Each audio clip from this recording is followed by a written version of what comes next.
about 5 minutes. We will start in 5 minutes. Yeah, thank you.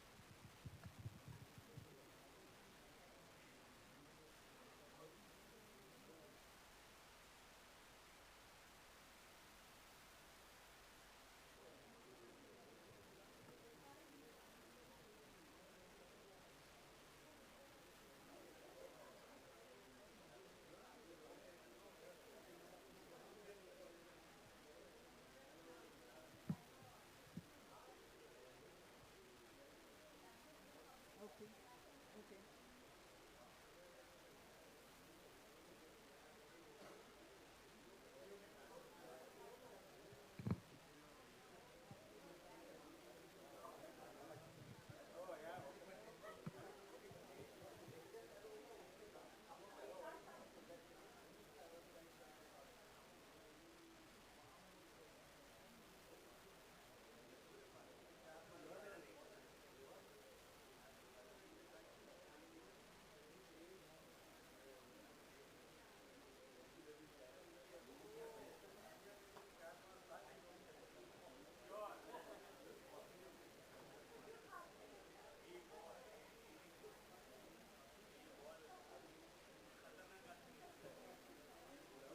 Lights कान हो सकती है, चेहरा प्रॉपरली दिख रहा है। कुछ निकाल दो उसमें, जरूरत ही नहीं है। हाँ हाँ हाँ, वो निकाल दो, जरूरत ही नहीं है उसका। जो भी गेस्ट आएंगे उनको चाहिए तो तो आप इसको साइड में रख देना अभी राइट नाउ। यहाँ पे उसके चिपकाया हुआ है शायद। ठीक है, ऐसे रख देना, मुझे ज़रूरत नहीं है, कोई और आएगा तब इसको डालेंगे। हाँ मगर ये मनु भाई ऐसे ऊपर मत रखना, हाँ, स्लाइड तो ऐसे रखना। अभी स्टार्टिंग में हो यहाँ पे रख पाए।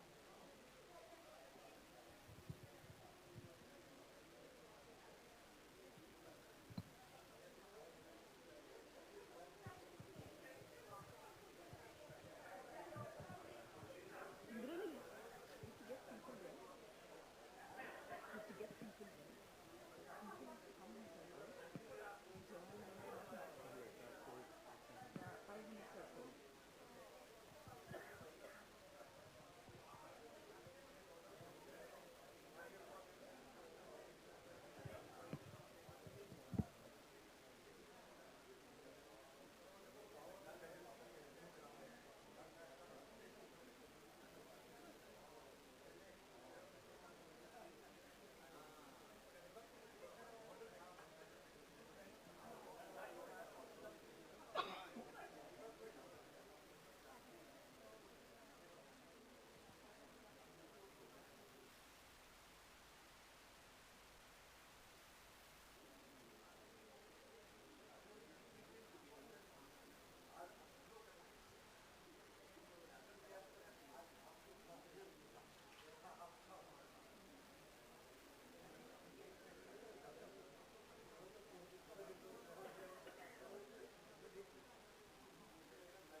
Thank you for your patience. We'll take another 2 minutes to start.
The future of AI will be written not only in code, but in responsibility, trust, and who we choose to empower.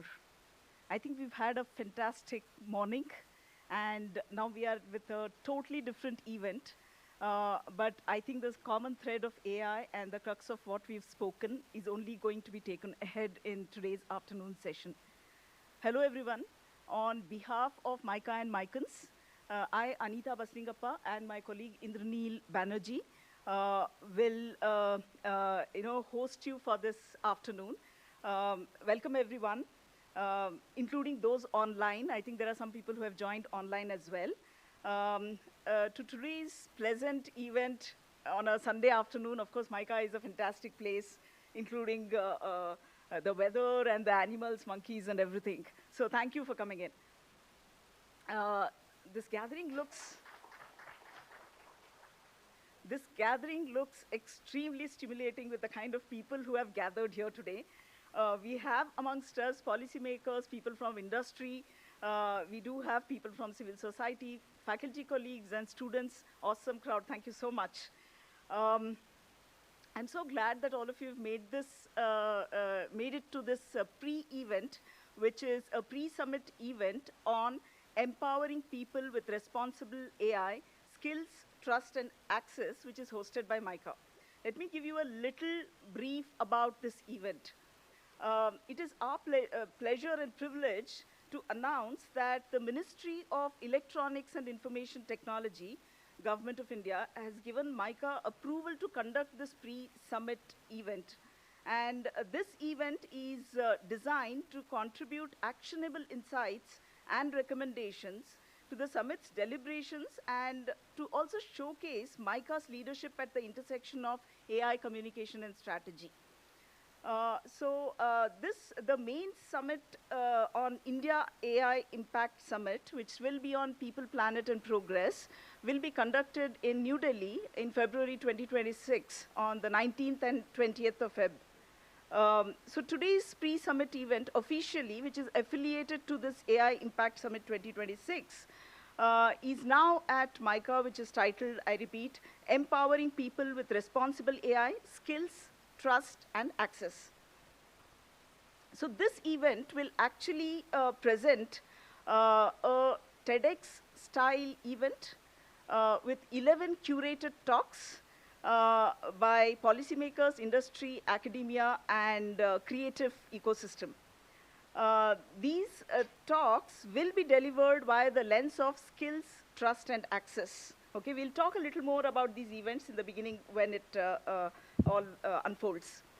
So now let me invite our guest of honor, Dr. Vilas Dhar, and our director and CEO, Ms. Jaya Deshmukh, Ms. Ganga Suksuk, and one more person, Mr. Shekhar Kapoor, please, to please water the plant which is inaugurating and welcoming this event.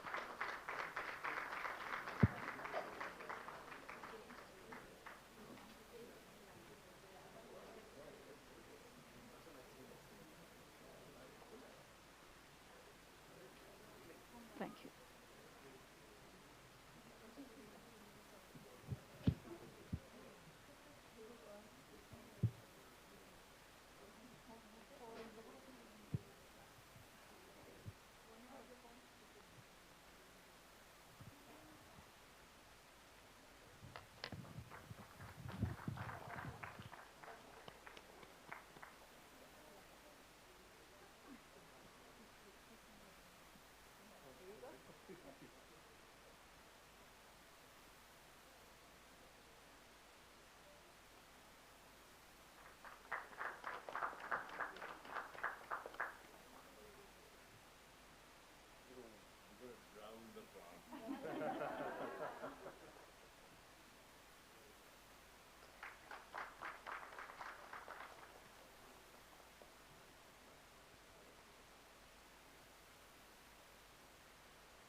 Thank you. Thank you so much. Jaya, will you hang on? Yeah. So with this wonderful welcome of watering the plant, I welcome our director and CEO to welcome the gathering. Thank you, everyone. We were very nervous when we set about to do this, right? Talking about AI, talking about how to be responsible with AI in an institute like ours. In an institute like ours, where we've been thriving for the last 31 years, completely dedicated and focused on creating talent and contributing to the conversations around marketing, communications, commerce, creativity, culture, and community. So how do we integrate something like artificial intelligence into what we've been doing so far in a meaningful way, right? There's so much of hype and so much of dialogue around the conflict between AI and humans, and is there an existential threat, and what does this mean to change? And on the other hand, there's so much of hype and euphoria that technology is going to change the world. This is the next best thing, and it's going to eradicate every problem that we have on the planet. Between these two narratives and the other narratives that we hear, how does truth emerge? And how is truth created? And how do we use it responsibly? So that really is the essence of this conversation today. It's the first time that we are talking about this in a public forum, and not the last. We aim to continue to have this dialogue, engaging with different communities to bring this, surface this. We were in New Delhi a few days ago, and we were talking to the ministry to educate the government officials engaged with, cybersecurity, engaged with tackling misinformation. And one of the key things that came across was how important is communications in this world, right? And if we don't step up and have this conversation, if we don't have the dialogue that's really impacting India, then it would not be doing service or justice to the role that we play in the national education environment. And so with that, I'd like to contextualize why we are having this session. We are very grateful to the ministry for selecting us so that we may begin this process of participating and contributing to Viksit Bharat, contributing to India AI mission as we extend what we do. So conversations is one thing, the other is active execution and initiatives. So how do we come together and then create change in society, change in our curriculum, change in our students as they go forward into industry, into education, into policy to make and change the future. So to do all of this, it requires us as educators to talk about things that we usually don't talk about. Have those hard questions. This morning, we had a wonderful roundtable with CHROs, really grateful that 12 CHROs came, and we had 3 CEOs, and we had this energetic conversation about what do CEOs expect from CHROs. And there was some pushback, there were some hard questions, there was an interesting insight that came out, that yes, while AI will transform the world, they're the humans and the relations that humans have that really unlock value. So it's not just about the technology, but it's also about what we do with the technology and how we use it. And so all of the day today, for the next, I think, about 4 or 5 hours in a TEDx-style, 10 minutes, we're going to look at different versions, different ideas about responsible AI and how we can apply it. Hopefully this should be interesting. We hope to make it interactive with lots of question and answers. And welcome once again to all of you to this hopefully interesting and interactive session.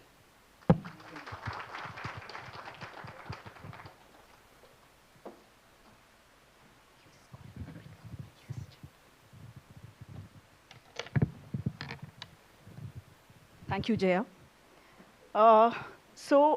Before a quick fireside chat, I take this pleasure to introduce our guest of honor, Dr. Vilas Dhar. Dr. Vilas Dhar is a leading global authority on artificial intelligence and society, serving as president of the Patrick McGowan Foundation, one of the largest funders of AI for public purpose. A respected scholar and strategist, he has invested over $500 million to advance AI-driven solutions in health, climate, and education, while advising governments, corporations, and multilateral bodies on responsible innovation. He's a member of the UN Secretary General's high-level advisory body on AI, the US government's nominated expert to the Global Partnership on AI, and an advisor to leading academic centers, including Stanford's Institute for Human-Centered AI and MIT Solve. We are honored to invite you, Dr. Vilas Dhar. Thank you for making it to MICA today.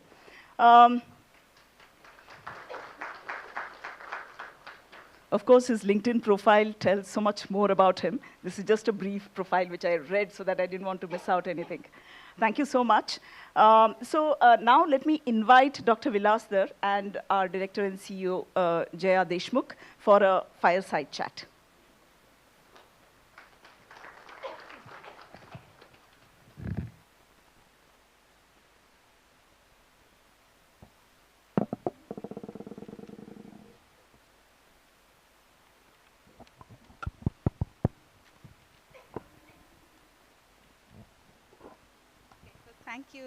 Thank you, Vilas. Can you hear me well?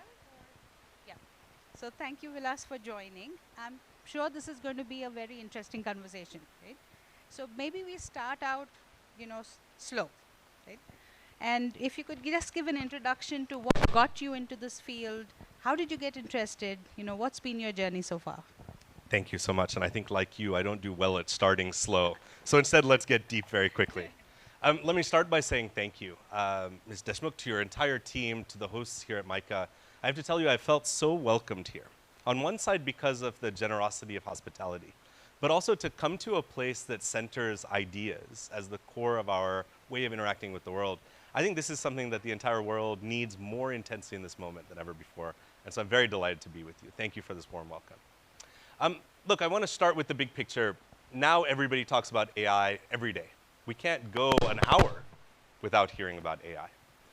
But one of the funny things about storytelling, about humanity, is We can always get wrapped up in the stories of the moment, but the things that drive meaning, that drive purpose, that drive intention, are very rarely stories about what technology does. They're stories about what we will do with technology. They're stories that ground us in a sense of human aspiration, of creativity, of intention, and of belief that the world can be a better place.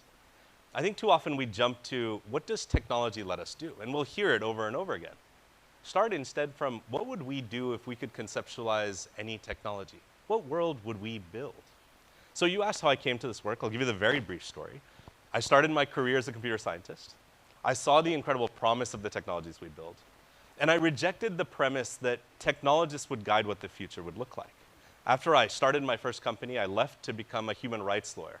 I felt it was about as far from technology as you could be, to be with communities at the front lines of vulnerability, in times of conflict, of crisis, of war, of some of the very worst things that humanity is capable of, to find hope in the idea that the future can be better.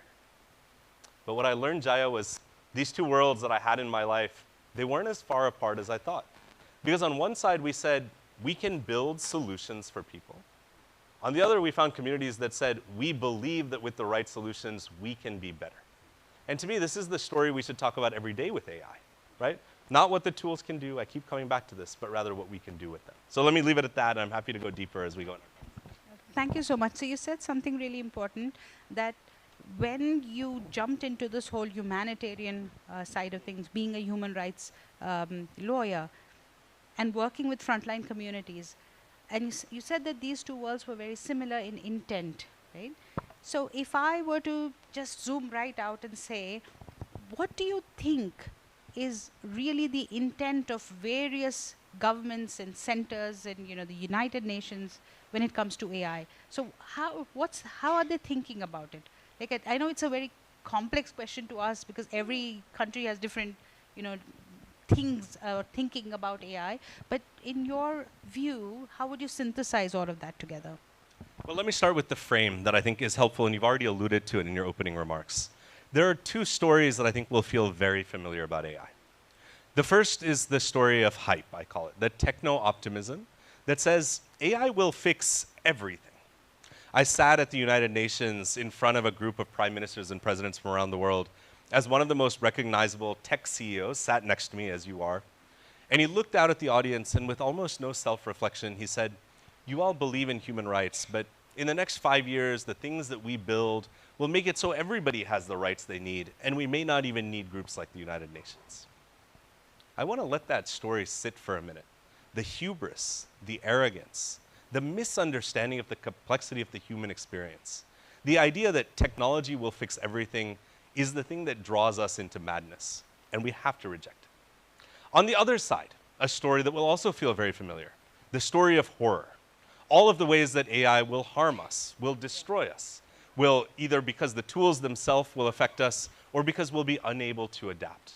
And these are stories that unfortunately are so emotionally resonant, they bring us to a place of common fear. But what about the third story? A third story that's not grounded in hype or in horror, but is grounded in hope. Hope not about what technology will do, but about what humanity is capable of. That asks us, what will creativity look like in the age of AI, not to supplant us, but to energize us to do more, to change productivity so that we no longer have to worry about the scarcity of products, but instead think about the scarcity of justice. That will allow us to believe in a world where together we govern for each other rather than merely for ourselves. You asked me what are governments thinking about, and while I cannot tell you that I can look into their mind, what I can tell you is when we engage with governments around the world, when I sit with the Secretary General of the United Nations, when I come from Delhi and sit with ministers, what I hear over and over again is the right set of questions, questions that say, if technology is capable of so much, how do we change how we serve our citizens? How do we ensure that power is shared maybe not equally, but at least equitably? Now, the fact that the questions are being asked to me does not mean an inevitability that they will be answered the right way. Because I think there are two things we should combat as MIDs right up front. The first is the idea that what's happening now will shape the future for decades to come. That somehow the technology choices we're making mean that we can make predictions about 5 years, 10 years, 15, and 20 will look like. And on the technological side, what I will tell you, being an AI scientist myself, is there are very few people who can credibly make a statement to us all about what AI will look like in 15 years. Because we are right at the early dawn of what these technologies can do. But there's a second part of that story that's also a myth, which is that it doesn't matter what we do today because we'll have time to figure it out. And here I no longer talk about technology, I talk about decisions. I ask the question, what principles will we agree should shape what the future should look like? What rights will we center and say these are inevitable, that we cannot be shaken in our belief in them, that we must center human agency, that we must think about economic equity and sharing the benefits of AI, that we have to make sure that our decisions are not made in a few labs in Silicon Valley, but are made in democratic systems around the world. Because those decisions that we make today will shape the next decades to come. Today is our opportunity to shape what our governance of these tools will look like. When we talk about responsible and ethical AI, I have to tell you, I have a problem with that. Because I don't think AI will ever be ethical. I do, however, think that we might have ethical societies that are enabled by AI, and that we should very quickly move from talking about the tool set to talking about our vision for what society might look like. I think that's so interesting. So I think, you know, that's a really interesting thing, that it's not AI that's responsible or AI that's ethical, it's a society that's responsible, a society that's ethical. I think that's a good one. What's really interesting is that what you touched on, it's the narratives and metaphors, it's stories that we tell ourselves that then shape the dialogue, that then shape policy. So when you said, and that the stories we're telling ourselves is, you know, how do we make AI responsible? How do you make, you know, let's have ethical AI. The story that we're telling is as if the ethics and responsibility is embedded in a tool. Well, it's never embedded in a tool. It's embedded in the people who use that tool, right? And so possibly we should shift the focus to say, hey, how are we as a society or we as a community going to use this tool in a social and ethical way, right? In a responsible way. So if that be the hypothesis, then you spoke about three things: hype, horror, and hope. I love that, right? So who is controlling the narrative on hype, horror, and hope? Well, controlling is such an interesting question, and I think it's worth taking it head on. And here I'll be quite provocative for this audience, because I've seen the list of speakers for the afternoon. I think we are in for a treat as we hear from different approaches on this. But let's start not with control, but let's start with the agendas of the moment. On one side, we're faced, and let's be honest, a time of increasing challenge across the globe. We don't need to talk about AI to acknowledge that we're in a time of political strife, of increasing violence and warfare, of, for the first time in 40 years, we're receding from developments and successes we've had in delivering against the most basic of human rights. We're looking at a world where economic inequality grows by the day, and control and concentration of power is more than ever before. In that world, we now have a new tool. We have AI, something that those of us who have been working on it for our entire lives have always been excited by, but in the last 3 years have captured the public imagination to the point where we sit here to talk about them. And we are, at our core, humans. We hear the possibility of these tools, and it's easy for us to follow common narratives. What are the common narratives that are maybe most influential out there? The first, the idea that whatever AI we have today, don't worry about it, soon we'll have something better. We'll have AGI is the word that's often used. And we should have a deeper conversation about AGI, but for now, consider it the con man's tool, the best way to convince everybody that you don't have to pay attention to what's happening today. Keep your eyes on a future tomorrow and let me do what I want today. There are the labs that are controlling investment. They are making promises about increased productivity, about transforming entire economic systems. But I often say the innovators in labs who have such good grasp of technology are often as far away from communities at the front lines of vulnerability as you might imagine. That we know there's a better future possible, and we'll come back to that, but for now the story of put hundreds of billions of dollars into investing in more AI tooling doesn't necessarily mean hundreds of billions of dollars in productivity gains. And the third, and maybe the most pernicious, is the idea that AI will always have a two-tier approach. There'll be labs that build the foundation models and the fundamental tools, and then there'll be what all of us do, the pieces around the edges, the building solutions. Right. And it's almost said with a little bit of degradation that those are the people who do the solutions. And yet, as a computer scientist, as somebody who has worked extensively to bring compute capacity and talent throughout the world, we see a different and alternate path to these stories, Jaya. One that starts with the idea that AI is a public infrastructure, that it can be invested in and owned by a combination of government, of universities, of researchers and scientists, of civil society, and of communities to actually build these tools themselves. That we need to invest deeply in building that ecosystem. The second, that in any course of major political, economic, or social change in human history, one answer has been powerful institutions. That somewhere between the possibility and the execution of an outcome, we need to build the institutions that safeguard that possibility. I'll give you an example. In the age 100 years ago, that the world came together around the question of public health. We started from a world where there was barely access to health systems, that tropical diseases ran rampant, and so many more things. And in the course of just a couple of decades in a few places around the world, we built an entire institutional approach to health that has been replicated around the world. Ministries of health and medical schools, of county boards, of research institutions, of an entire set of people who had the responsible social mandate to build a better future. In AI, we need something very similar, Jaya. It cannot be 5, 6, 7 companies that build AI for the rest of us. We need institutions that understand algorithmic justice, that aggregate data that represents not commercial, but human needs, that train engineers, like institutions like this one, to think with ideas about social transformation and AI and propagate those ideas. We need governments that step in to fund it, and we need civil society to represent interests of those who are most vulnerable. This is what we could invest in and build. This is not an ideal sense. This is where we put money and time and energy, where we put common commitment, where we bring people together to care about what this future looks like. And third and last, and I'll be very quick here, if we start from the ideas of technological capacity and institution building, what we need more than anything else is a shared vision of what's possible, an elaboration of what it looks like, not merely to use these tools well, not merely to embed them with responsibility or ethical practice, but to ask the question, who do we want to be in a world where AI offers this promise? I work very closely with a number of artists around the world, and it's a beautiful part of my life. One of them is a 19-year-old poet. She is a Nigerian American, she's a student, she's an incredible young woman. And she has a beautiful poem she's written called The Unprompted. Her name is Salome Agbaroji.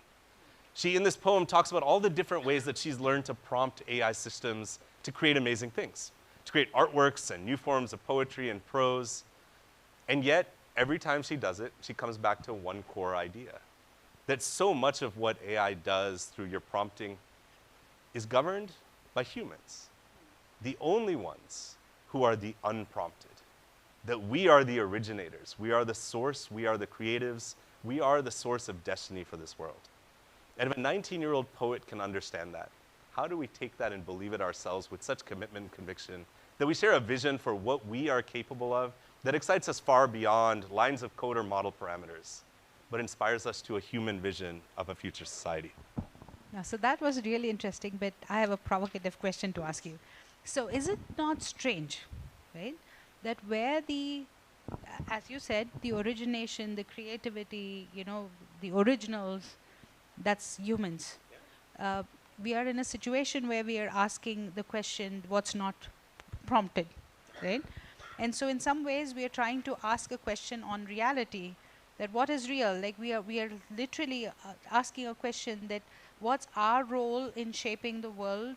We've not asked that question before, right? We've always been the masters of our own fate. Maybe some, you know, when there was agriculture and we came together and there were cities, I don't think we've had that question. And in the past 200 years, obviously with science and technology and health, I don't think we ever asked that question of ourselves that, you know, how do we stand with respect to something and our place in the world? So don't you think that's a really scary question, that if we take what you said, that there's these 5, 6, 7 companies, tech companies, who've created something which makes the entire human race ask the question that what's our role to play in, you know, architecting our futures? There's an irony there, isn't it? There's a beautiful irony. I think it's a beautiful question, Jaya. Let's take it apart a little bit.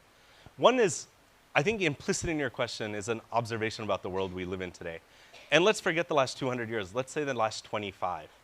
We have become accustomed to the idea that technologists will answer this question for us. When I sit with communities all around the world and I ask them about AI, the conversation always goes very similarly. The first is people say they're scared, and they're scared for many reasons. But then they say, you know, the thing that would give me less fear is if I had more control.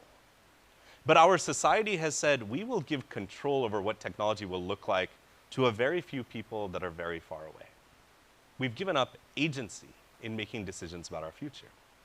The second thing I'll say to you is for 5,000 years, humanity has asked the question, what happens when we have to find meaning and purpose in our lives? And religion has filled some of that space. Philosophy has filled some of that space. To me, art has filled that space. That art is, at its core, a search for meaning, an interpretation of the world around us that we filter through our human experience, through our stories, through our capacity to create and to communicate with others. Why we matter more than the everyday, than the humdrum, than the moment, the job, the work that we do. That there's something in us that is beautiful. Maybe the best thing that will happen, Jaya, here is not to put us in a place of discomfort about what our purpose is, but actually to re-engage us in a very fundamental human quest, one that should be shared, that asks if we no longer have to engage in the systems that have been imposed on us, the systems of economic productivity. Make sure you go to that job in the morning and you do a good job all day. Or of education, make sure you show up at school. I know I sit in a university, but make sure you get a good grade. Make sure that you do something that can be measured and allocated and assessed and rewarded. And instead ask, who do you want to be? What do you want to be in this world? Maybe something quite powerful and poignant might happen. I want to ask you one more question because we're in a day where we talk about skills. And in any room I go to, people will say, well, what skills should my son or daughter learn to be a part of the workforce of the future? It's a powerful question. It acknowledges the economic transformation we're in, uncertainty about AI, and so much more. But let me tell you my answer that I give back. I say, you're asking about your son or your daughter, what skills they should have to be a part of the workforce of the future.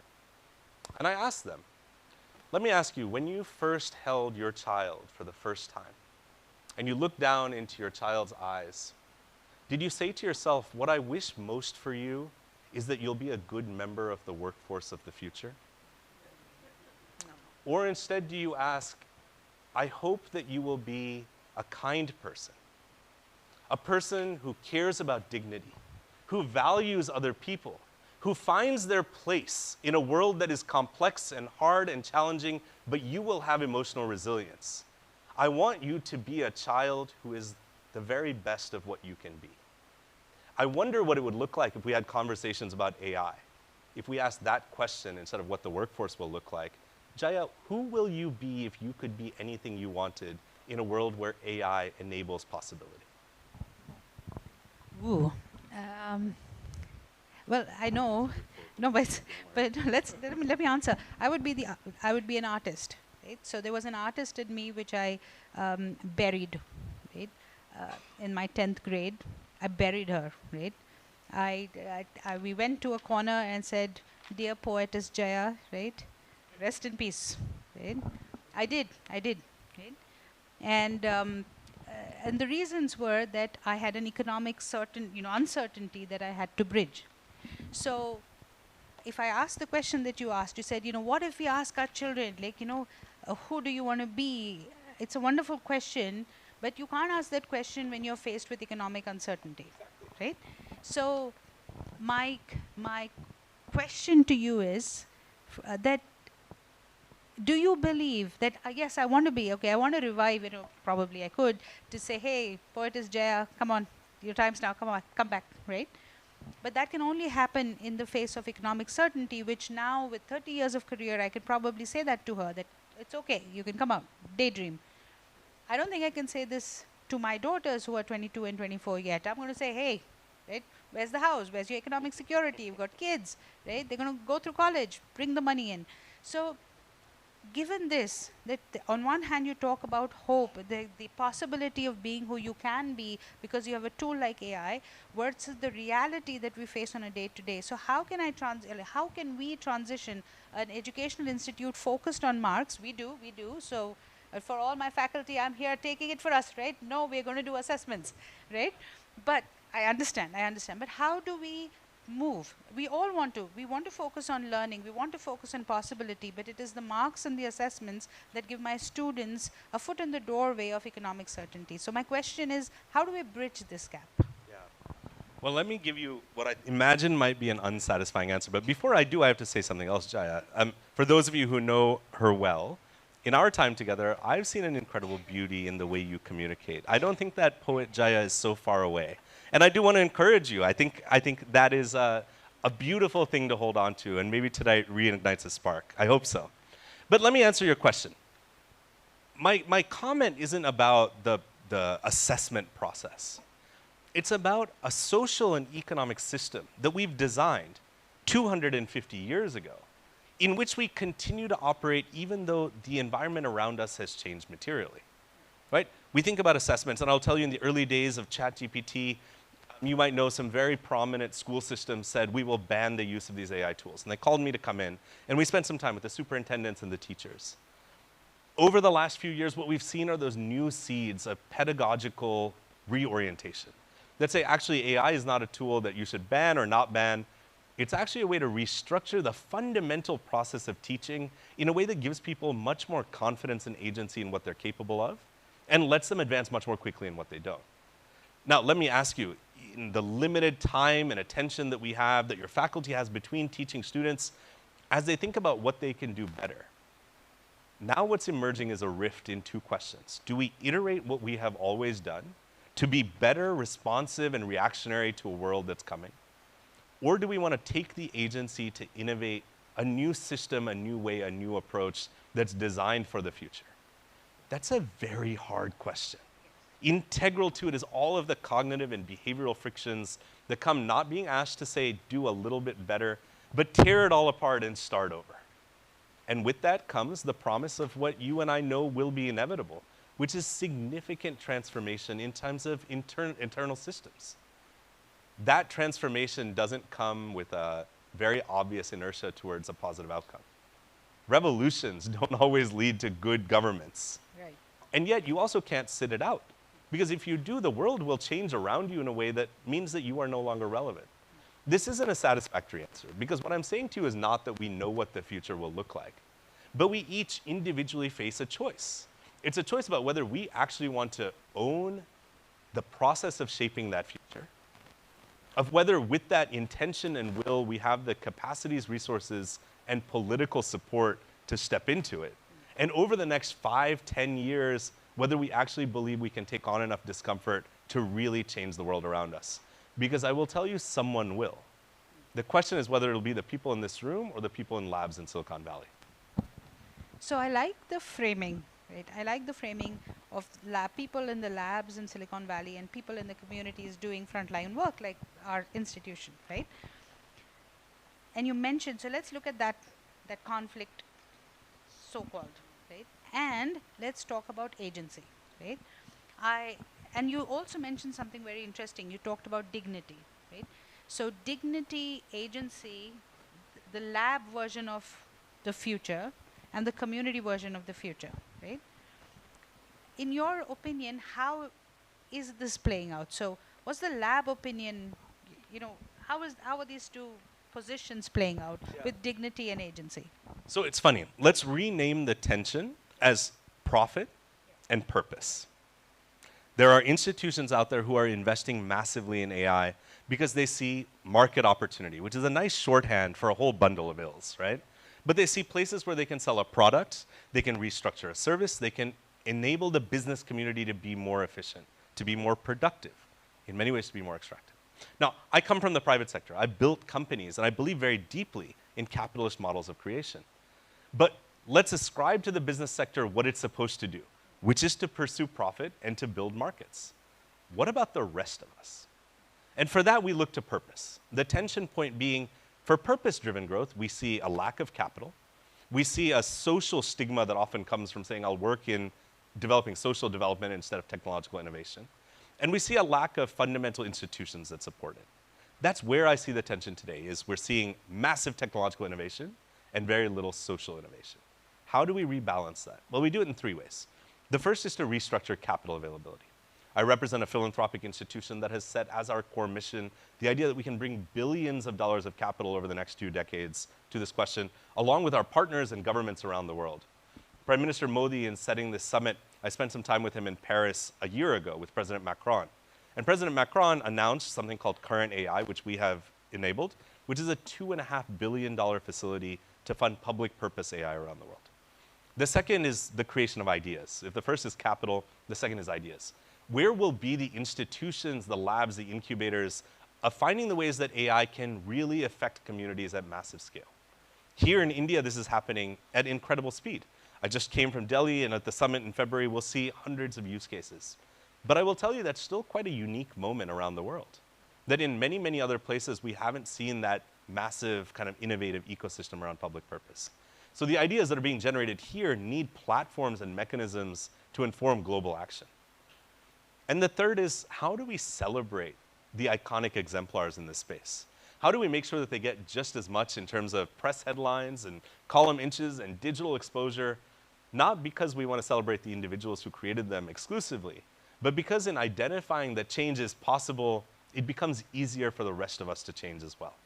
So those are 3 ideas that we could take forward: build and create new sources of capital, create ideas that actually turn opportunity into real outcome, and figure out ways to communicate and tell their stories in ways that inspire a social movement that transcends the globe.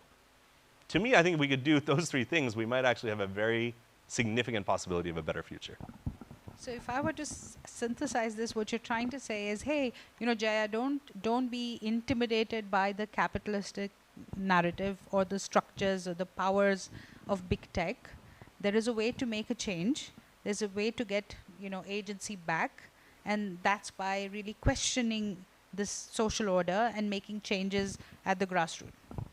And I'll give you an answer at a macro level. At the World Economic Forum a few years ago, I was asked the question, how do we take power from the companies and give them to communities? Right. And I said, it's fundamentally the wrong question. You don't take power from people who have it. You create new power. You create new power through the power of ideas. You create new power through community action. You create power by building movements that bring people together in common action. This is what we need to do. Let private companies do what they do because they do it well. They innovate in incredible ways. Create instead a new moral frame, one that requires courage from all of us, one that names outcomes that benefit humanity as a whole, and build the stories and the mechanisms that take that and make it the dominant narrative. That's the opportunity that's within our grasp.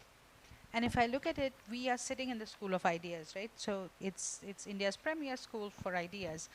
For 31 years, we've been putting people out there who know how to deal with ambiguity, who are very creative, are creative problem solvers, are innovators. They're authentic, and what industry says about us is that we've got empathy. Like, we did a whole big brand survey because we wanted to know, who are we?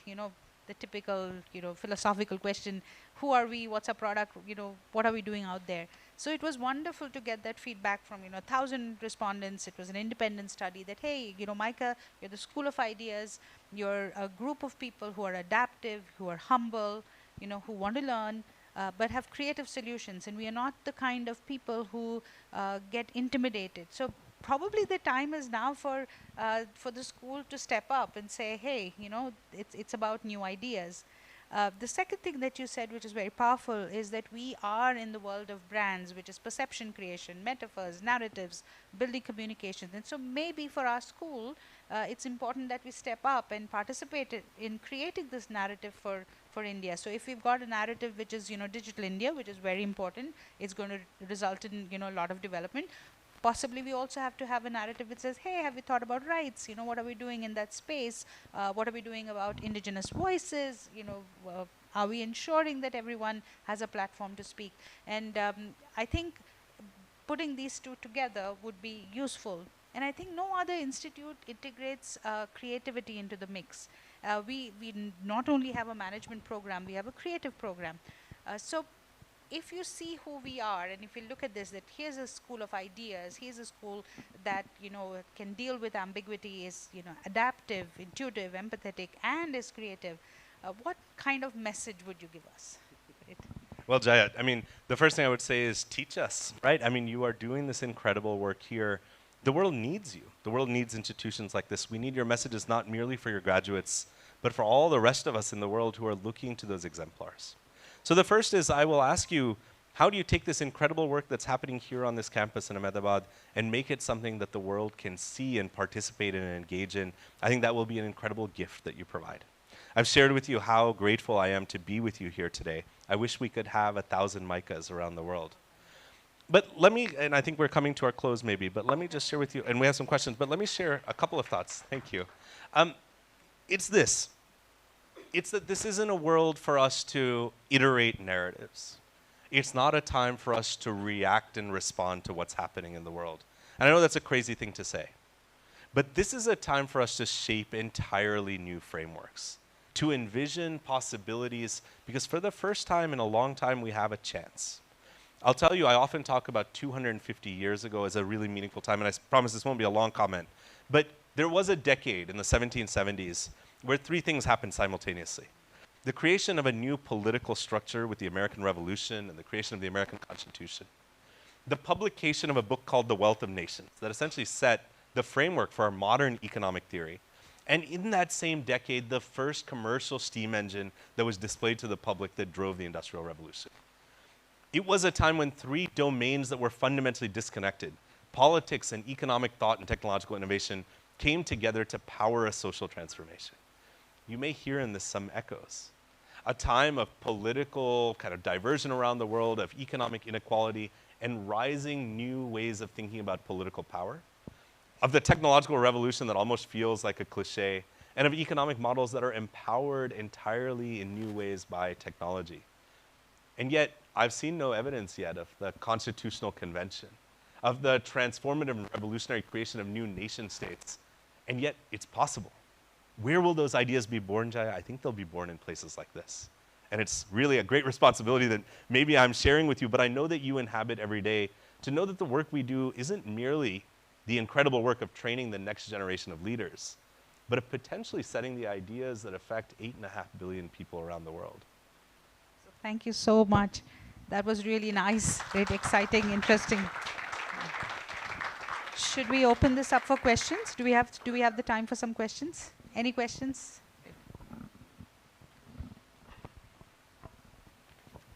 Should I give this to someone? Any questions?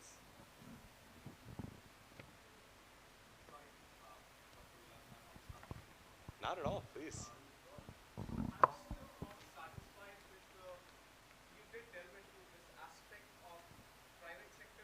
Profit Yep. and purpose, right? So isn't there a ability to control that pure profit motive and make it necessary legally to make it responsible, to have a societal impact before they release their technology? So can't that be done with legal framework and just leave it as a profit motive for them, because that is not working as we are discussing? So can we not force them to go beyond profit in the private sector through legal frameworks?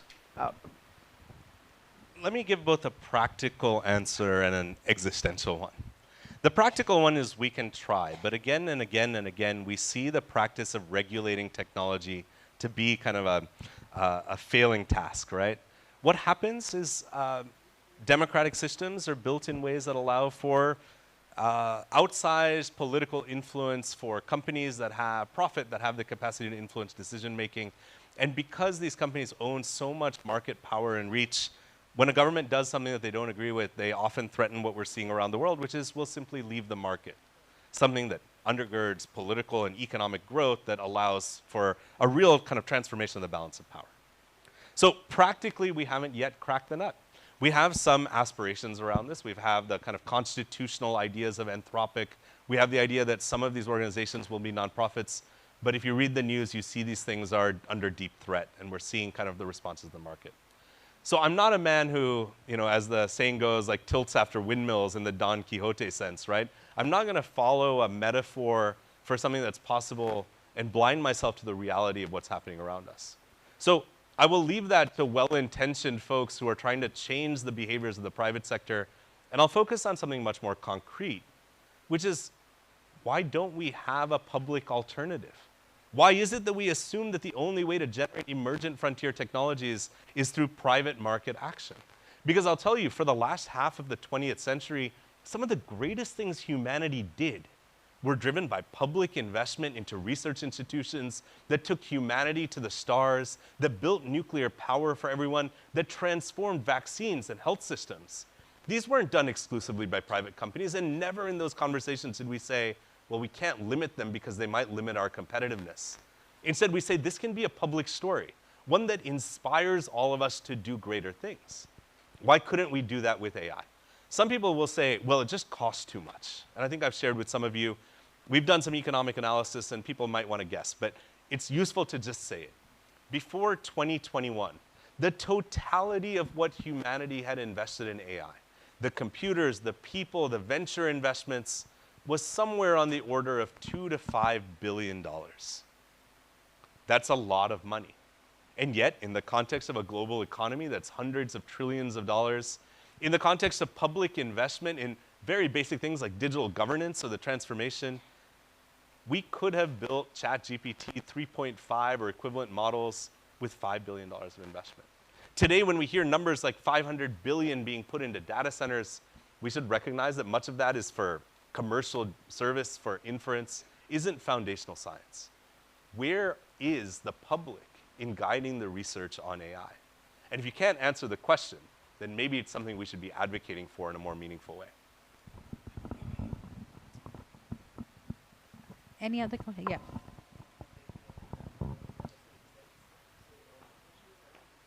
Mechanisms, regulatory mechanisms. Yeah, my question is around regulatory and institutional mechanisms that will govern. So as we see the adoption of AI very rapidly, both in developed as well as in emerging countries, is there going to be a difference in terms of vulnerability of organizations or vulnerability of the public, the consumers? Because I'm drawing it from the point of institutional voids. Like, there is a difference between how effective they are in developed versus emerging countries. It's a great question, and I think the answer is very much yes. The question was, will there be a differential impact in different markets on how these AI tools are created? When the Secretary General of the UN created the high-level advisory body, he instructed us to do three things. The first, to identify the risks that everybody was talking about, primarily around safety and existential risk. We took a much broader aperture. And one of the things we really analyzed was the differential ways that AI would create new vulnerabilities in different spaces. From totalitarian governments and those who don't operate on democratic principles using these tools for surveillance, to different markets that have different ideas of data sovereignty and privacy that create new layers of complexity and challenge, to fundamental questions like who gets access to universal healthcare in an AI-enabled market? How do we ensure that the technology tracks with social policy? To address it, we've done a number of things. One of the recommendations we made as that panel was to create a multinational, international process to actually engage with and understand both scientific risk and practice-based risk. And because of that, the UN General Assembly this last September passed the creation of two new institutional bodies, the International Scientific Panel and the Multi-Sectoral Dialogue on AI Governance. Now, I'm not going to tell you that the UN is the answer, right? But I do think that multilateral cooperation is so critical here because every country will have a different experience of AI. There are those who will be native creators of new AI solutions, and those who, even with the growing and accelerating curve we hope they're on, will still be consumers for some period of time. How do we ensure that there's a conversation that lets us learn from each of those places and build a common approach across humanity?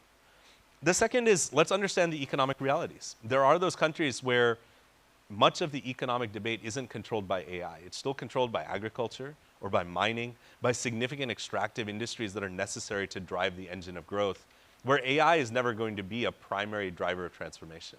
How do we ensure that they're equipped with these tools in ways that still center economic interests locally and ensure that communities have a voice in how they're used? And we need to build some new frameworks to do that. We work directly at the national level to do it with 80+ countries where we built assessment methodologies with UNESCO and building legislation at scale. The short answer to the question, I've given you the long answer, is absolutely yes, there will be differential impacts. And we need mechanisms to monitor and understand and evaluate and directly address them. And we need to build those in real time. Okay. Thank you so much, Vilas. That's the time that we have. Thank you so much. Thank you, everyone.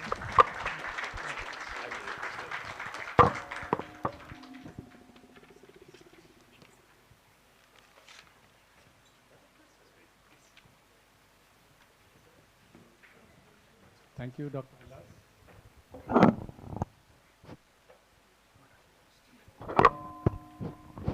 Thank you, Dr. Vilas and Jaya, for that very, you have set the ball rolling. Now moving to the first block today. So our first block is, how is trust in AI established? What structures, rights, and practices make it possible? There were 4 speakers who will explore this from different angles, like policy, marketing, technology. Our first speaker is Professor Avinash Dadich. Professor Dadich is the founding director of Dhirubhai Ambani University School of Law and a global advisory board member of AME's Ethical AI, contributing to his expertise in AI ethics and law. He has previously served as director at Manipal Law School and dean at IFIM Law School, with international research fellowships at the Max Planck Institute, the Institute of European Studies, and King's College London.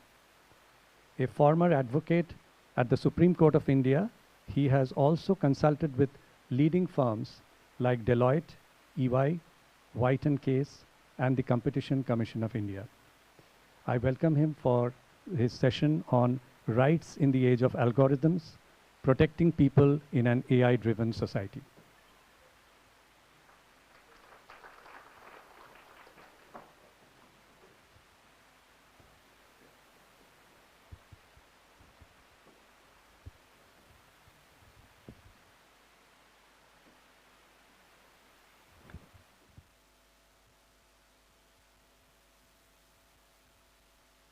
Hello.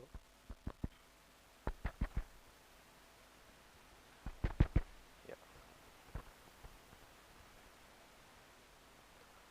Om.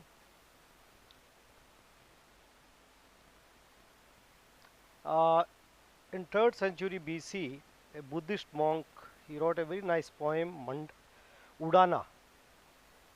And the same story was replicated by Rumi in 13th century. And the story was like, you know the story, I'm just telling the name. Elephant in the dark. Okay. So I think you know the story, so I will not repeat it because it's only 10 minutes. Okay? But you know the story that this is the elephant in the dark. Okay. So rights, protecting people, society, AI-driven, algorithmics, and somewhere meat also. Okay. So it depends who you are. It's like this Rumi's story, you know, someone sees the leg, hand, and they all want to describe the elephant, but they have never seen an elephant. So what Rumi says that our human mind is very much based on our previous knowledge and previous experiences, and we can't see in future. So if we rely too much on our senses, basically knowledge, you know, senses is basically knowledge, then you can't see the truth, ultimate truth or the final truth. So to see the truth, you have to open your mind. So today I will talk about AI and law and regulation, but I think my speech is coming from my heart. So if I offend someone and if I disturb some well-established notions about AI, law and regulation, so I'm sorry in advance.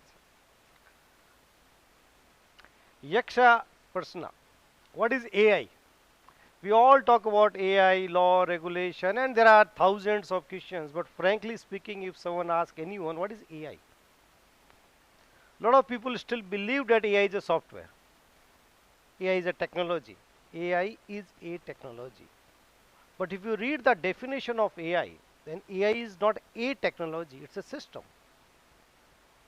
It's a system, it's a pool of various technology which try to mimic human intelligence and then can undertake a lot of works which only humans could do in past.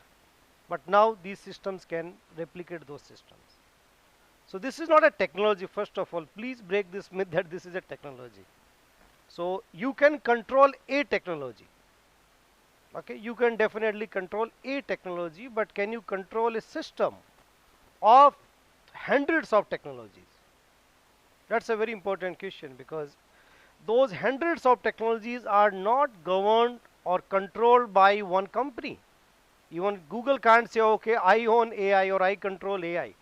That was possible under the patent law. So under the patent law, you develop a technology, you get a patent, and you got the monopoly. Okay, under the patent law that was possible, under design law it was possible, but under the AI law, is it possible? No. So the question is, old wine in the new bottle or a civilizational crisis or opportunity? I won't give the answer. Let's move fast. I think I will give you answer, maybe some, but it's very interesting. It's an old wine in a new bottle or civilization crisis.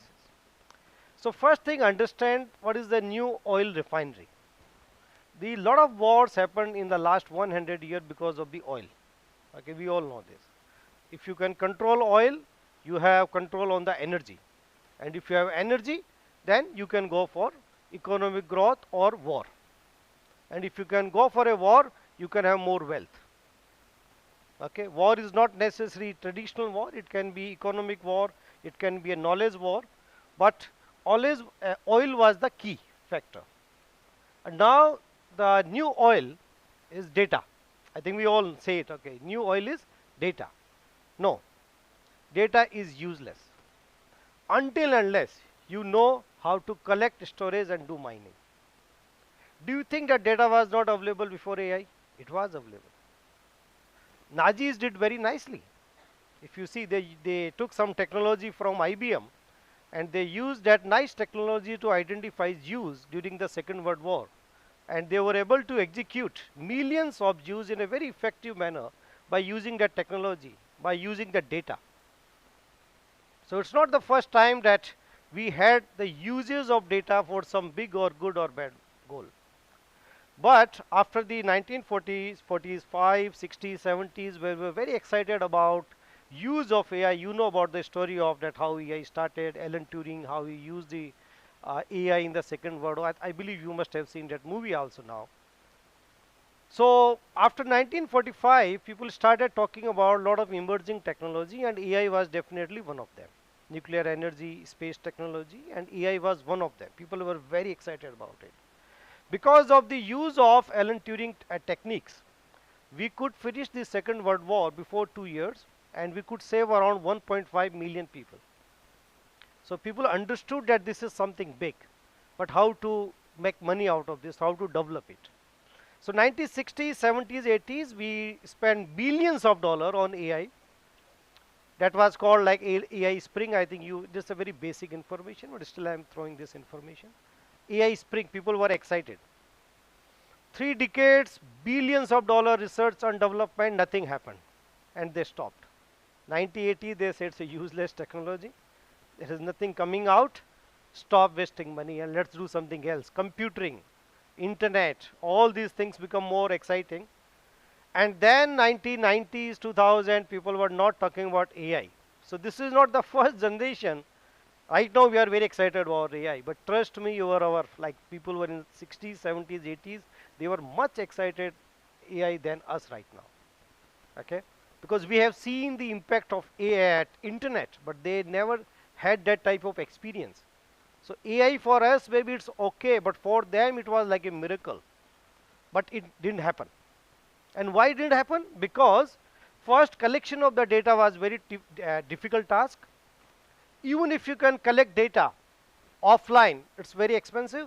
Storage of data was very expensive. To store 1 GB in 1980s, you have to cost $1 million. So storage was very expensive, and definitely processing or mining was very slow. So 90s, 60s, 70s, 80s, 90s, even 2000, people are not talking. And suddenly YouTube came, social media came. People were putting their own data voluntary. So data availability was not a problem. Digital data was easily available. People were giving their own photos, videos, information. So no need of collection. Then storage become more cheaper. Same thing with the mining. So you need to understand this new oil refinery system. So this is happening now because we have all these 3 elements. The bias and misinformation and less democracy and mindlessness. I think these are the big challenges of the AI when we talk about law and regulation. Okay. I know other speakers will talk more about this, so I will skip from here because it's only 10 minutes time, and especially for a law professor or a lawyer, 10 minutes is like a warm up, you know. So I'm just, you know, pushing myself. Avinash, you have to finish in 15 minutes. But I will try to finish in 12 minutes. Okay. So bias and misinformation, disinformation, you know, now because of the AI, it has become very easy. Right now, the entire focus of AI regulation at the global level is basically bias, how to eliminate bias from the data, and how to control misinformation and disinformation. Okay, how to control the social media platforms, how to control this misinformation and disinformation and bias ecosystem, because it's directly connecting with your democratic system. Okay, you talk about human rights, civil rights, constitutional rights, or any type of rights, until unless you don't have democracy. Or when I say democracy, doesn't mean like the Russian style of democracy, where Putin can choose that, okay, this time I will be president and next time I will be prime minister, and then I will be again a president, and we will have election. Okay, so we have some vibrant democracies at the global level right now where we can predict that who will be president after 20 years. But we are talking about a serious democracy about like the Indian democracy. Okay, we are talking about maybe European style of democracies, not maybe US type of democracy anymore, because that's going away from too much democracy. And mindlessness, I think that's a very interesting point, because in Australia recently they banned social media for all kids under 16, because the biggest challenge of AI is democracy is basically for the society as a whole, but mindlessness, we are talking about mindfulness, this is the opposite. So where the kids and the people at large, they are losing their mind. And I think mind was the only greatest asset a humans can, you know, claim in the nature. That, okay, I'm superior because of my mind. Otherwise, humans, I believe that there is no reason that humans should control the universe. Okay, because of our mind, our intellect, our free will, I think AI is very much attacking on that thing. And without attacking this thing, they can't control democracy. So they are very much connected. Okay, so I think this discussion is very important when we talk about law and regulation. So now I come to my topic. So that's very quick.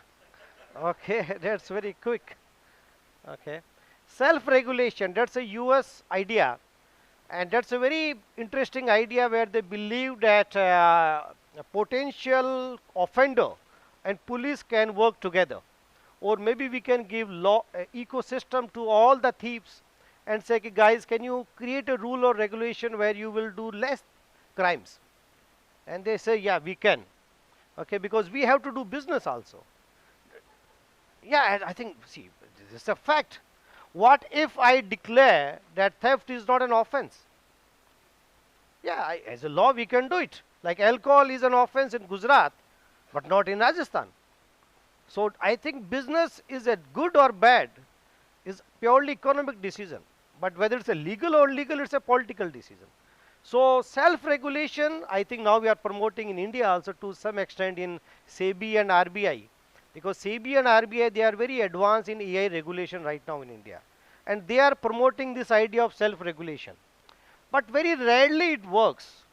I think gaming industry invested millions of dollars in this country, basically doing lobbying, you know, in Delhi and Mumbai, especially in Delhi, that we want to do self-regulation. And even they created an ecosystem in the gaming industry for self-regulation. But it didn't work, because self-regulation rarely works. And one day, over the night, $21 billion gaming industry wiped out from this country. So self-regulation is an idea where you guys regulate, you create your all self-regulation, we will not interfere. If you go back a little bit historical development in US, the debate between the Harvard and Chicago Law School approach, a debate about under-regulation and over-regulation, the intervention of the state in the innovation and economic growth.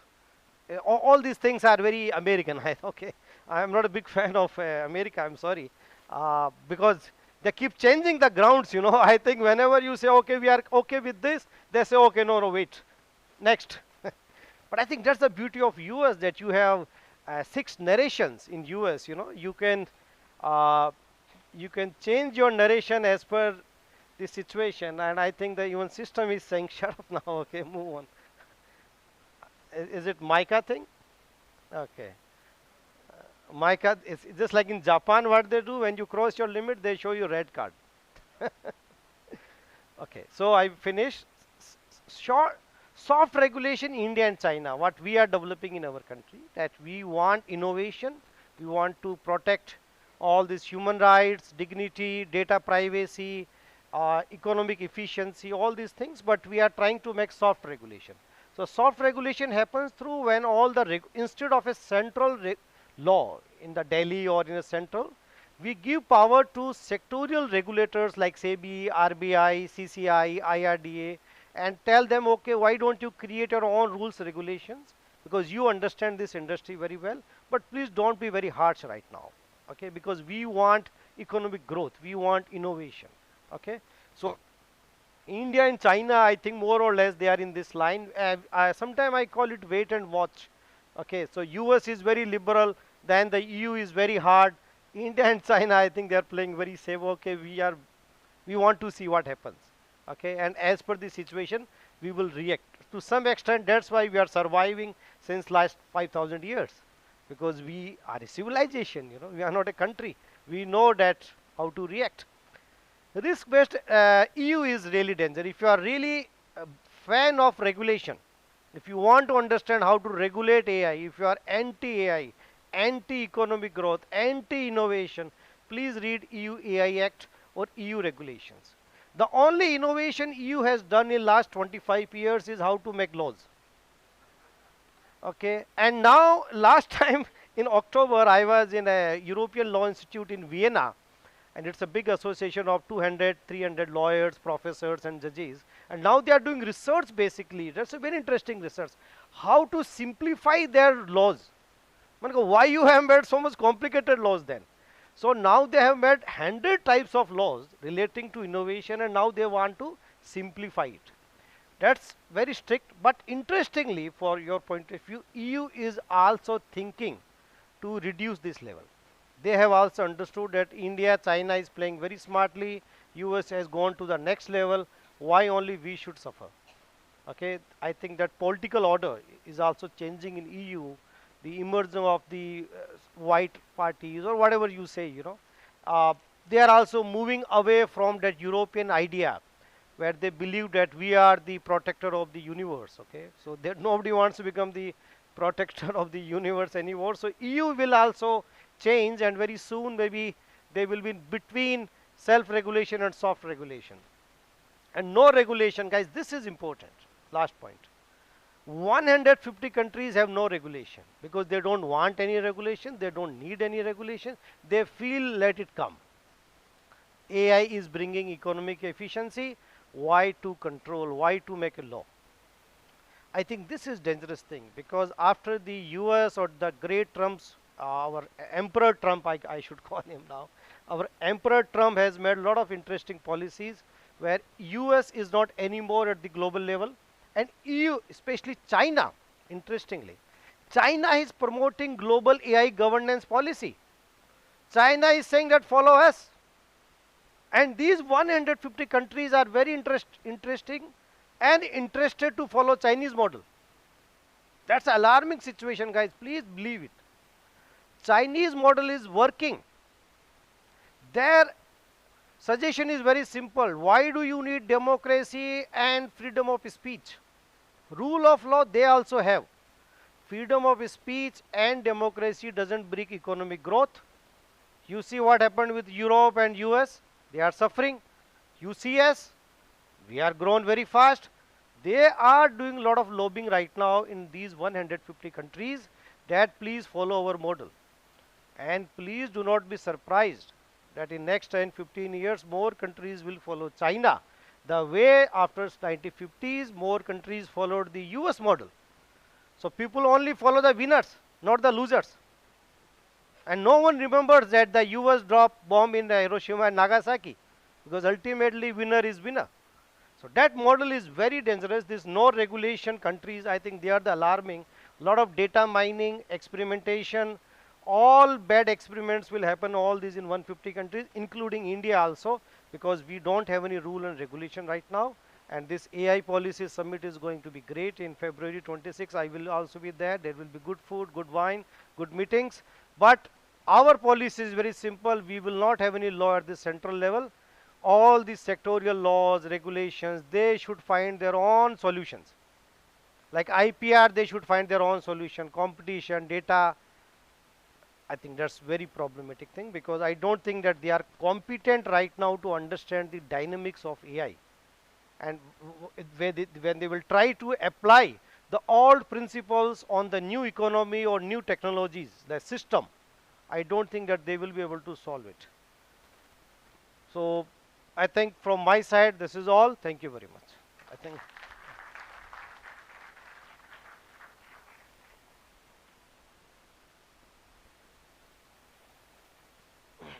Let I ask. Thank you, Professor Dadi.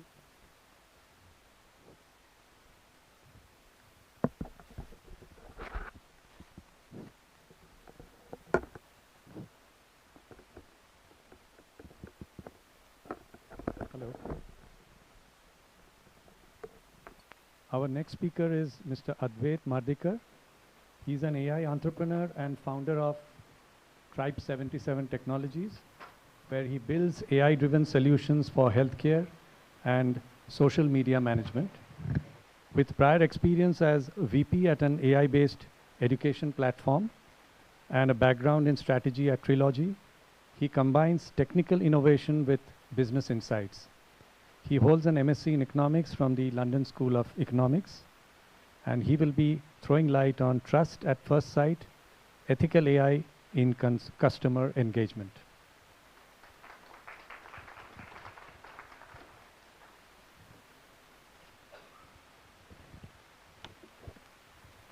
Hi everyone, so I'm Advait, and I think very briefly, I look at myself as an AI practitioner. I'm not an engineer, and I'm not someone who is building in AI, but I spend a manic. Is it okay? Yeah. So I spend a manic 10 to 12 hours working with AI every day, and it's impossible for someone like me to not believe the hype around AI, because I feel like I live it every single day. So just as an example, early last year, I was very comfortably able to be at home in Bangalore while our AI platform was running an English and math educational kind of summer school for refugee students all the way in Hungary. And that is something that would not have been possible without AI. 6 months ago, I could not write a single line of code. And today I have a fully AI native software application.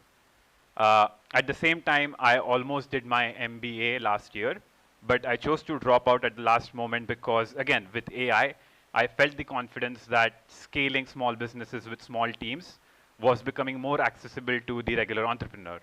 And that last bit is something that maybe I'll discover an answer to soon. But all this to say that it's impossible for someone like me to not believe in the hype around AI. But with all this work, I've also kind of started to see the horrors around AI. Or even if they're not explicit horrors, in my head they're very, very real. And I have a very real concern for who is protecting the end users of AI from companies that are making these products. So just as an example, I'm pretty sure everybody in this room has used ChatGPT extensively in the last few years.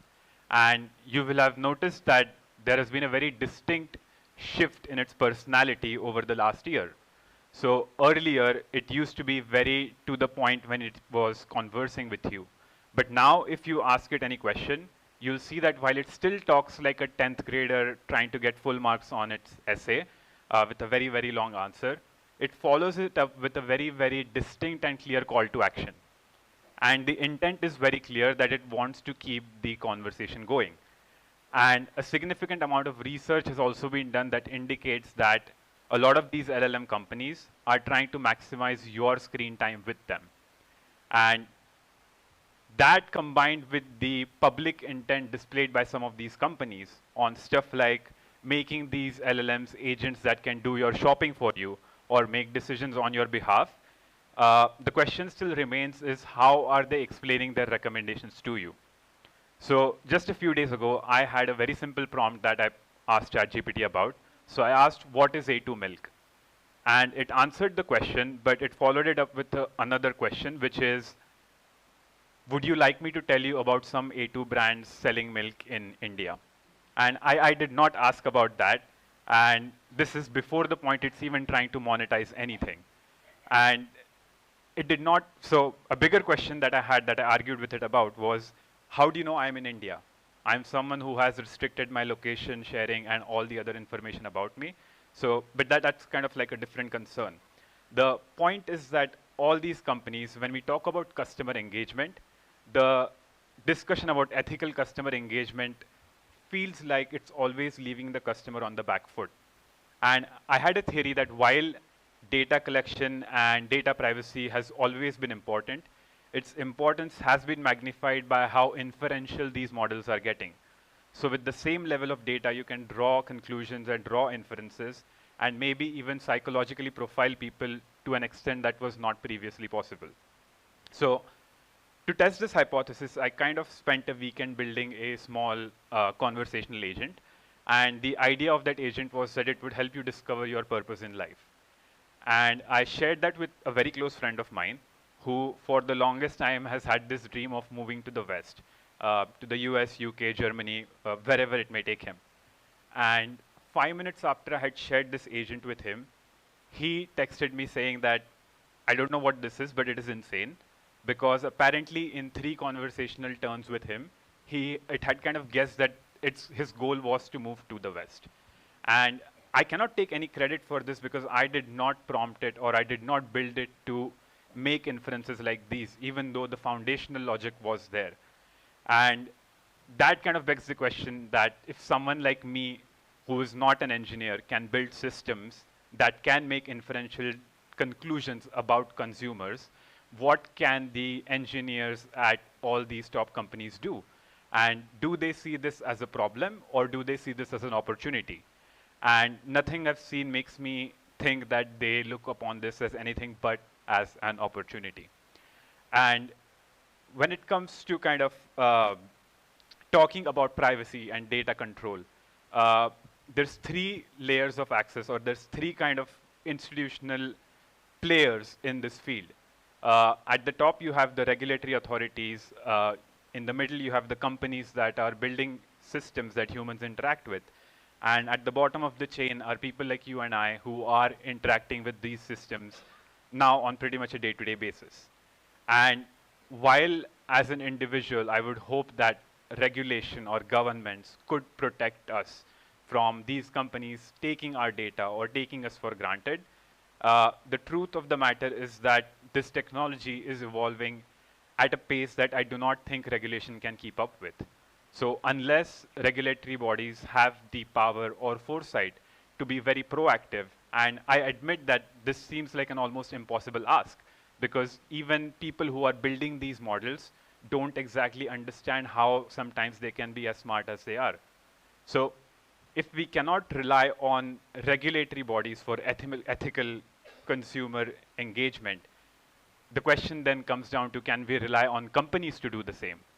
And cynically, I believe the answer is no, because I see evidence every day that companies are making no effort to be ethical when it comes to dealing with humans.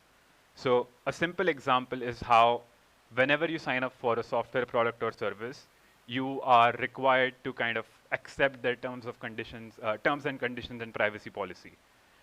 And these are, I'll not try to guess the intent behind it, but these are always 20 pages long with the meat of the material buried in the middle.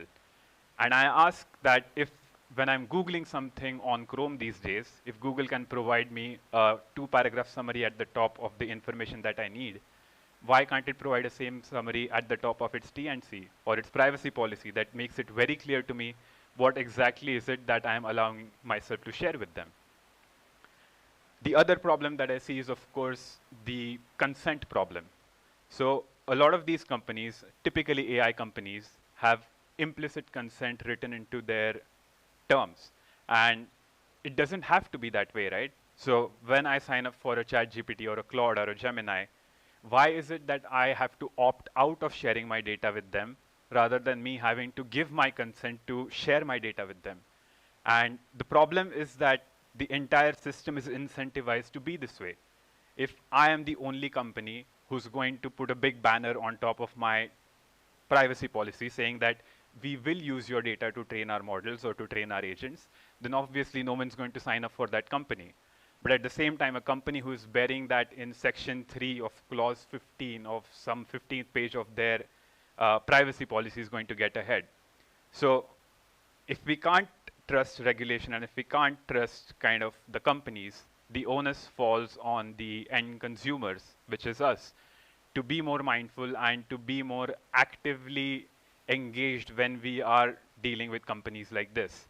And I know it's a mammoth task, but we do see some similarities in other markets where we can kind of conclude that there is a place for ethics. So despite the higher price, we see in the food and beverage industry how there is a market for ethically sourced poultry or ethically sourced meats or ethically sourced produce, even if it comes at a cost premium. The same is true for stuff like textiles and handlooms and ceramics, where we are trying to protect people that matter to us from bigger corporations or preventing bigger corporations from exploiting them. So is it then not possible for us to take a more active stand in protecting ourselves when it comes to data sharing and privacy and how we are opening up ourselves to these LLM models? So that's kind of my takeaway, and I know it's a fairly cynical one, but I do think that within the system that we are operating under, the burden of protection falls back on us, and we have to take some sort of action, even if it means kind of reading through terms and conditions or privacy policies, because we're kind of in a state of a classic game theory problem where every company is acting in its best interests, and any company that tries to take good action will kind of be fallen behind, and there is always incentive for worse action. And the only thing that can change that is if we change the incentive, and if we are kind of voting with our wallet on deciding who we are paying to. And most importantly, I think in the digital world, our biggest currency is ourselves and not our money. I do not think it's a coincidence that all of these huge companies are coming to India and giving you Gemini for free or Perplexity for free for years, because we are trading our own personal currency for whatever services they claim to provide out of benevolence. So that's kind of my only takeaway from this, that when it comes to ethical consumer engagement, I honestly don't think brands can or will do anything. It kind of falls on us to not fall victim to wherever the world is headed. Thank you.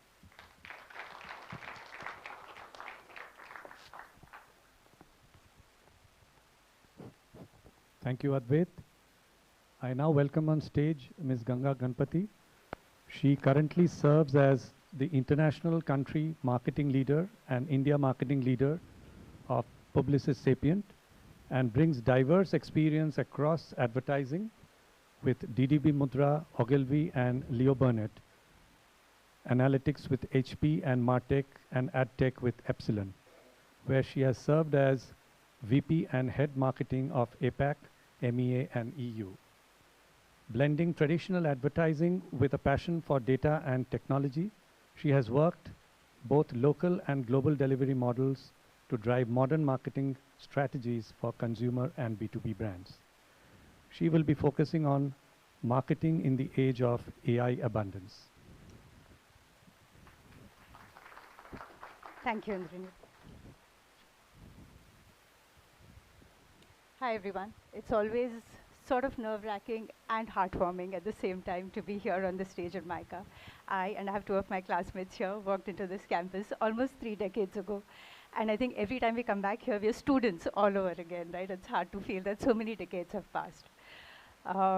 Before I get to talking about marketing, I want to share from a very personal experience. I was seriously ill earlier this year, and my faith in the medical fraternity has become unshakable after the cure that I experienced. In the warm afterglow of my recovery, I remember sharing with my surgeon that my 18-year-old son had decided to sign up for medical school, and his face actually fell. He said, "Why? Why would you do that to him? Who's going to need doctors when everybody has AI?" Right? He said, "Our work is going to become absolutely miserable." And as I reflected on this later, I realized that what he said was partially true. Hadn't I myself turned to AI, to get help with interpreting all my reports, with asking for coaching on what kind of questions I should be asking my doctors. But then I also realized, would I turn to my phone or to AI to ask what my diet should be, or what my surgery needed to be, or what medication I needed to take? Absolutely not, right? And that, I think, was my aha moment. I work in a technology products company, and every day I see us celebrating the possibilities of tech.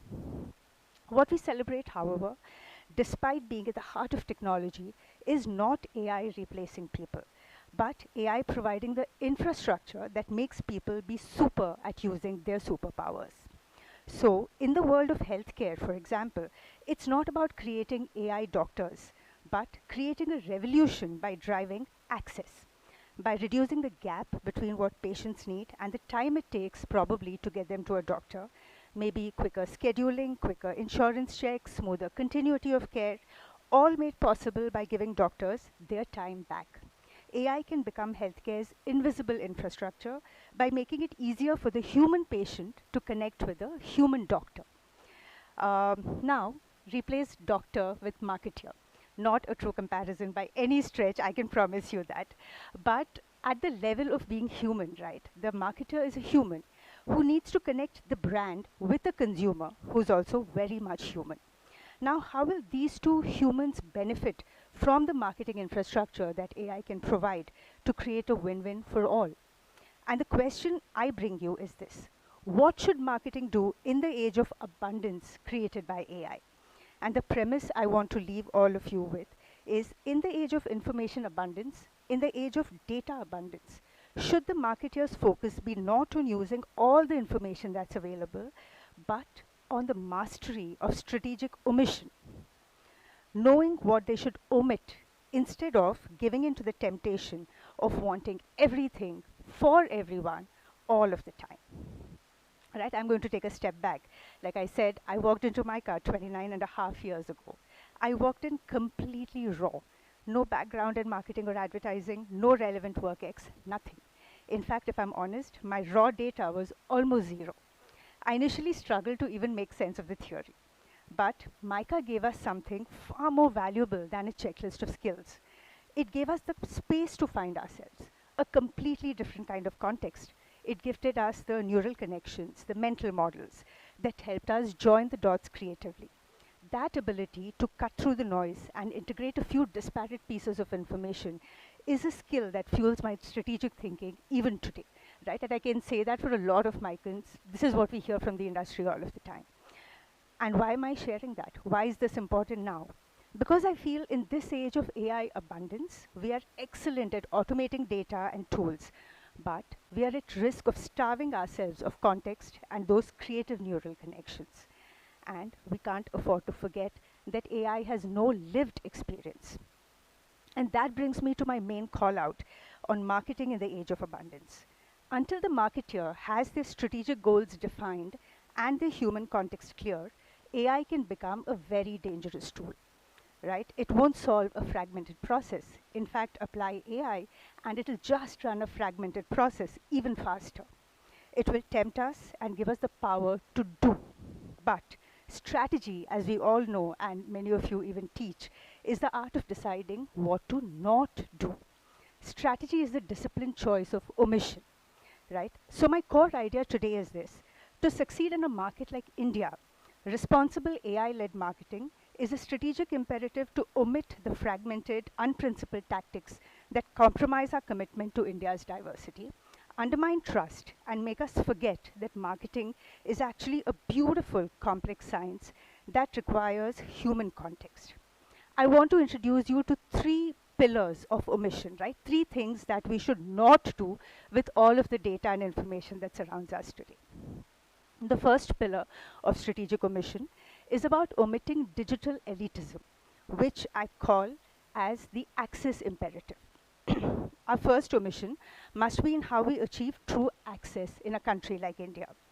The moment we use AI to optimize solely for the fastest conversion, which is what marketing often needs to do, we fall into a trap, right? We prioritize the comfort of the digital elite, the high bandwidth, English speaking, urban consumer over what we call our next billion users. That's where the true India really resides.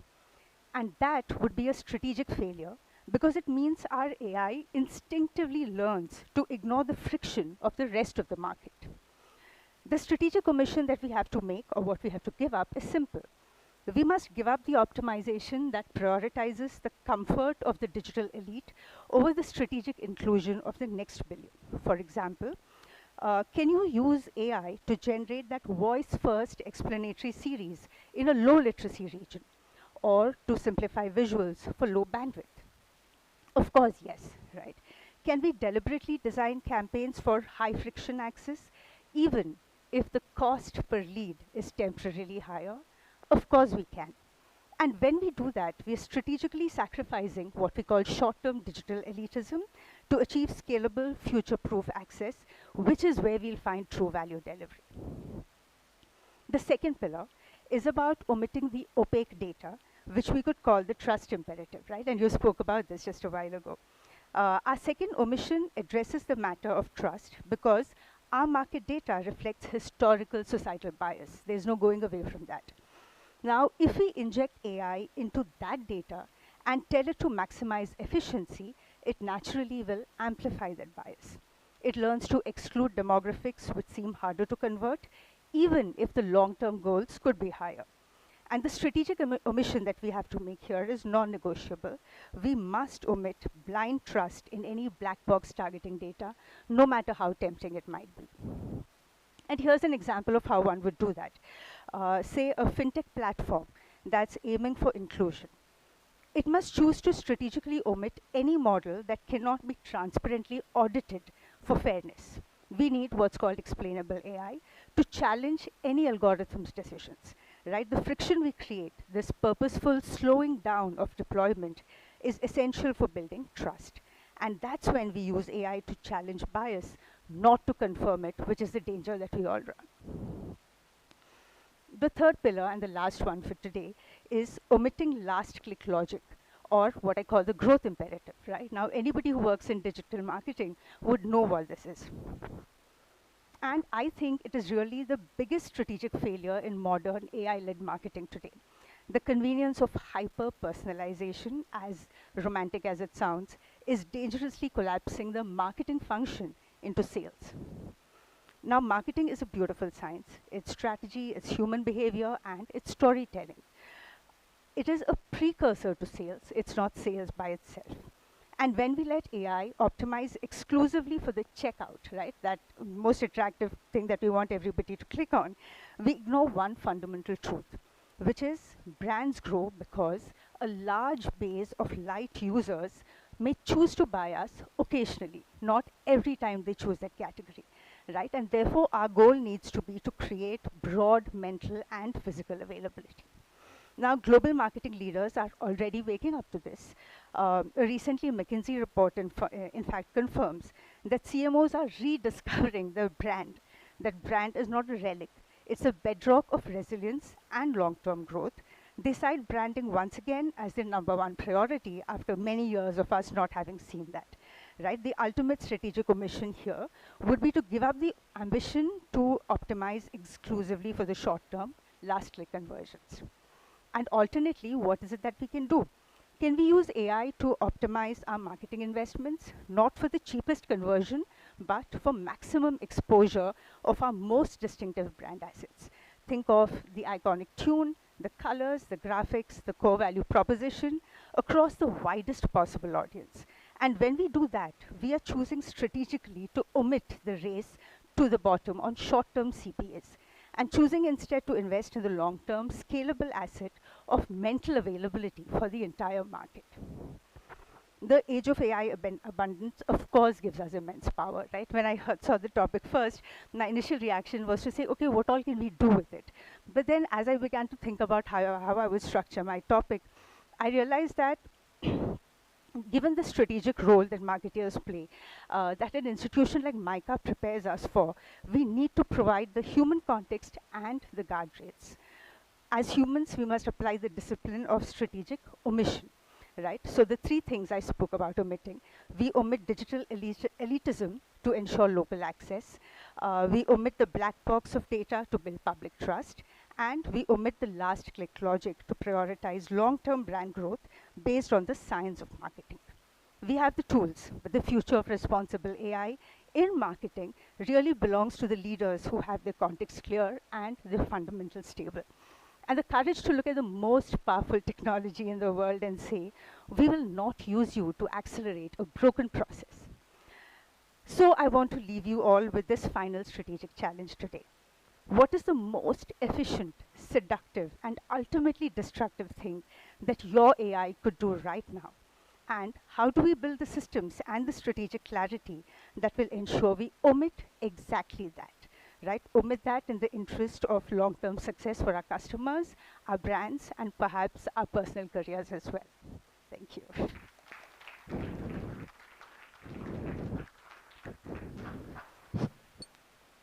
Thank you, Ganga.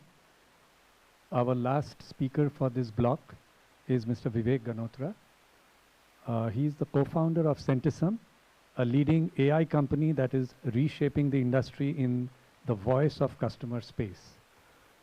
Mr. Vivek is an active angel investor in the UK and India across multiple sectors.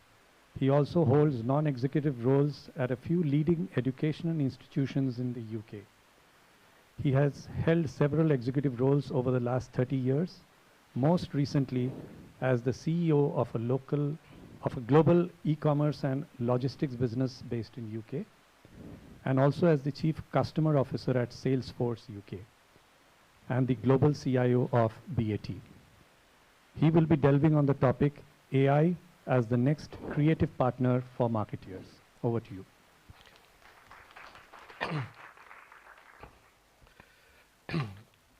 Good afternoon. I know it's nearly 2 hours since we started, and on a Sunday afternoon. So I know the only thing on your mind was chai ki sak zarurat hai. The good news is I am the last session before the chai or the break. I'm going to invite you to a theme, and how I interpret this topic is the shift from moments of creativity and magic in marketing to creativity in every moment of marketing. That's what I believe AI has the possibility to do. So let's dive into this. I think it's a wonderful time to be a marketeer. Marketeers, and this is one of the homes of marketing, has created some of the best marketeers in the country. Marketeers are creators at heart. They create demand. They love creating magical products. They create brands. They create entire categories. And we've seen wonderful examples of. However, in the last several years, I think if you look at any marketeer's life, it's become quite complicated. It is hard to manage that wonderful funnel of marketing. The cost of acquisitions keep going up. The channel proliferation makes it really hard to touch the consumer and where you want it. You know, consumers have much more choice. Keeping consumers, converting them, retaining consumers is just it's a much harder problem to solve. As a result, a large part of marketing has become very administrative. You are managing multiple stakeholders, agencies, tech companies, your own teams. You've got far more complexity to manage than you had 10 years ago when you created that beautiful ad with Piyush Pandey, and it was all magic, and you suddenly have created a fantastic brand, and the rest was history. I think today, working through every stage of the funnel is far more challenging. So can AI absolutely make a difference to bring the creativity right at the heart of marketing? My hypothesis and experience is absolutely yes. There are two fundamental levers that I think that are already playing out that, that reflect how that can happen. The first one, which is very obvious, which we'll a lot talked about, is what I call a productivity booster, right? Which is happening across every functional role, etc. So it's not, whether you can make content faster, cheaper, you can do multiple other things, you can do it you can do more with less, you can take cost out. So that productivity boost is already playing out to varying degrees of success. So that productivity boost is already releasing money to reinvest into creativity, and more importantly, time to reinvest into creativity for that marketeer of the future. At the same time, there's another boost of speed. And this is not the speed in the context of AI, it's the speed of being able to be responsive to the consumer with creativity. It's that sense of how quickly can I sense and respond with moments of magic and creativity and keep adjusting my message, my product, my brand, every aspect of marketing, or the famous 4 Ps back. And that is truly possible today at economics that were not possible several years back. And this is where I feel that whole shift, and it's a systemic shift that can really happen from creating just singular moments of creativity in the world of marketing, once in a blue moon with a bit of luck in your way, to having creativity built into every moment of marketing. So I'm going to bring this to life and sort of lead to closing my argument with a story. And this story, as a lot of movies say, is inspired by true events, right? Two fictional characters I'm going to pick, right? So there's a marketeer. His name is Vilas. He's the marketeer in L'Oreal Luxury of a wonderful brand called Kiehl's. It's a global skincare brand. And we've also got a very advocate consumer of Kiehl's who loves her skincare routine. Her name is Julia. And so now, in this story, the first, we're going to go into the world of Vilas and the L'Oreal world. So he's got his usual targets to grow the brand, expand the brand, all the usual, and he's got multiple teams. He's got social teams, he's got his consumer care teams, he's got brand teams, sales teams, all of those aspects. And he's got this monthly routine to review everything. He's got consumer panels, lots of research happening. He's L'Oreal, for Christ's sake. It's Kiehl's. He can get everything. Actually, he's got the best agencies working in the world. But yet, someone asked him, do you know how this consumer, do you know how Julia's feeling about this brand? As of yesterday, we launched this product 2 days back. He probably is going to look around his team, and they all will have a different lens depending on which channel or what they're managing. Now let's turn the story to Julia for a second, who actually has gone online to actually maybe her ChatGPT, and actually is looking for just a new skincare product. It's not sure that she wants to stay with Kiehl's. So looking around, can't really make up which brand she wants to buy. So she goes into a departmental store where there are multiple brands, talks to a beauty advisor, gets some advice, finds the brand she wants, doesn't have it in stock in store, goes back online, places an order gets complicated, doesn't arrive, has to call someone, again, has to go to multiple bots, not a great experience, finally gets to someone to speak to, gets it resolved, and then loves the brand experience, puts a lovely post on Instagram, but doesn't have a great experience with the whole delivery, so puts a separate post on a different site. Now, in the meantime, the brand and the retail have sent a couple of nice surveys out saying, Julia, would you recommend our brand to so-and-so? And she's wondering, why have I been asked these questions when I've actually given this feedback? Now, in this entire story, there's a complete disconnect between the brand actually has all the resources possible, has no understanding of actually what the consumer has touched the brand about 6 times in the last. There's no creativity in this entire consumer journey, if you put it this way. Now, what is truly possible in this new world of AI? And I'll come back to why trust, access, and those and skills are really important, because those are the missing ingredients. The technology today allows Vilas and his team to actually have feedback from all those touch points coming together beautifully, someone really delving into those insights, surfacing those insights to different parts of the team, allowing them to collaborate, to drive an action and an intervention within 24 hours with an offer or with something that has been talked about for a long time. People talk about all sorts of words of personalization. It is still an unmet need.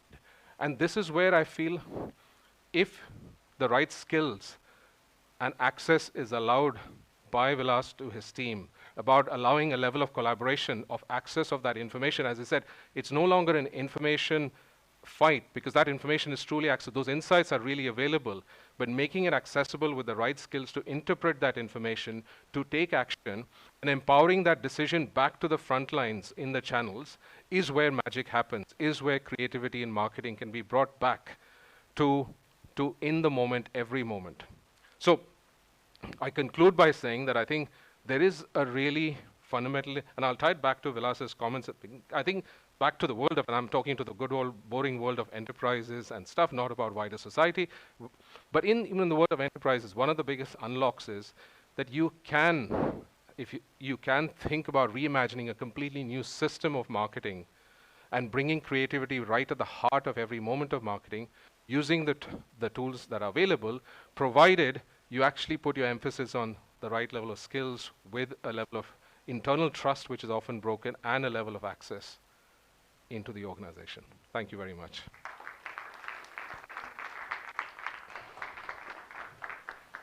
Thank you, Vivek. So we are just breaking for a 15-minute coffee break or tea break. And our next block will bring in storytellers and creative practitioners. So we'll explore trust through narrative and imagination. So we assemble back after 15 minutes. Thank you.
Humans find it difficult to trust other humans.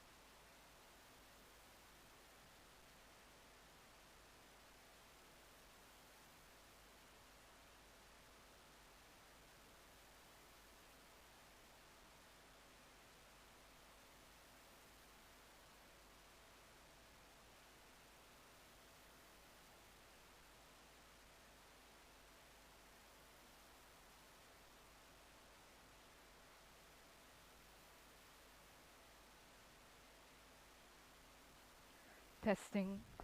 Is that the right volume? Is it correct? Okay, let me try. And then where do I pocket? Eh? Testing 1, 2. Is it the right volume? Yes, yes, yeah. Thank you. All right, all right. Can I see the PPT, PowerPoint? Want to make sure the voice doesn't pop. Yeah. Okay. Is that okay? Ah, okay. Nice PPT. Nice PPT. Like this. Okay, and then go back. All right, all right. Can you go back? Oh, back is here. Is this the right distance? Okay, 됐다. Okay. Sure, we'll do. We'll do. We'll do. And this is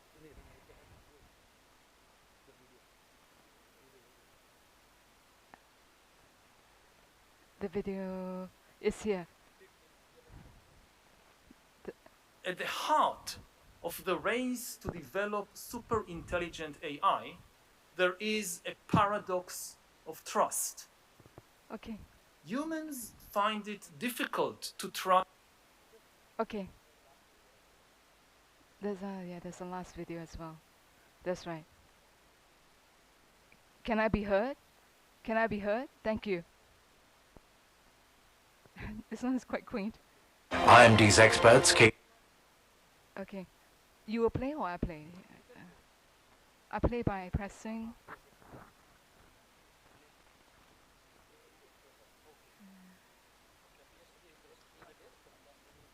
Okay, we'll do. We'll do. IMD's experts came together to develop a scalable and automated DSS tailored to modern forecasting needs. All right, we can go back to the top of the... Is my volume correct? Okay.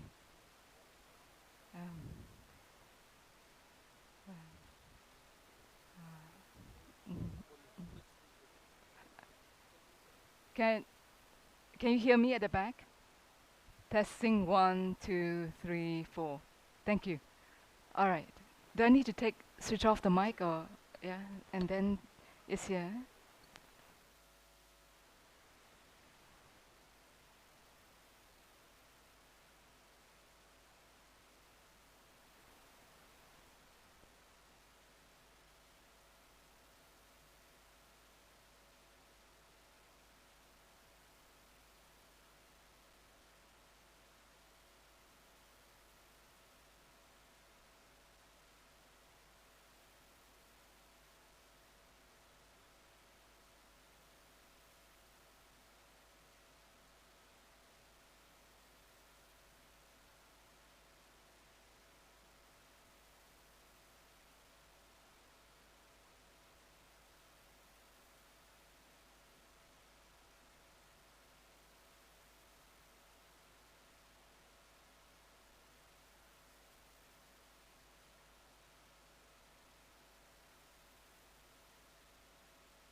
Test.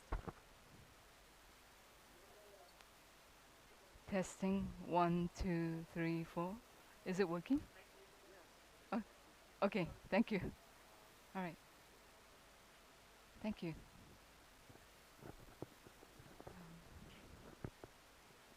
Okay.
Okay.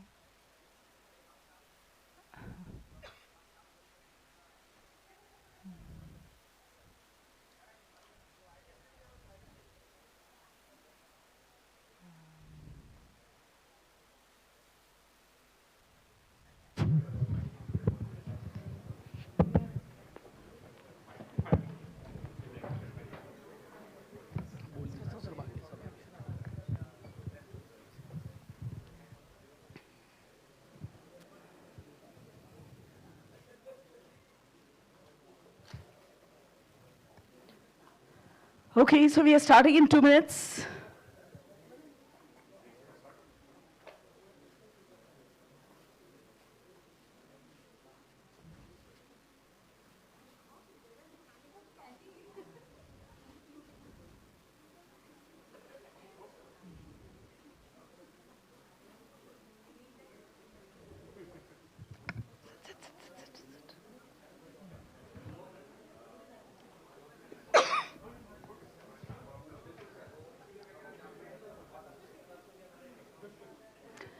Okay, let's start now.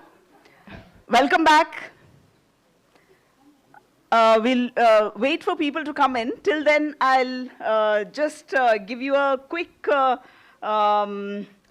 introduction to Block 2 and then introduce our speakers. If Block 1 was about trust as architecture, Block 2 is about trust as experience. How do stories shape our relationship with AI? How does creativity play a role?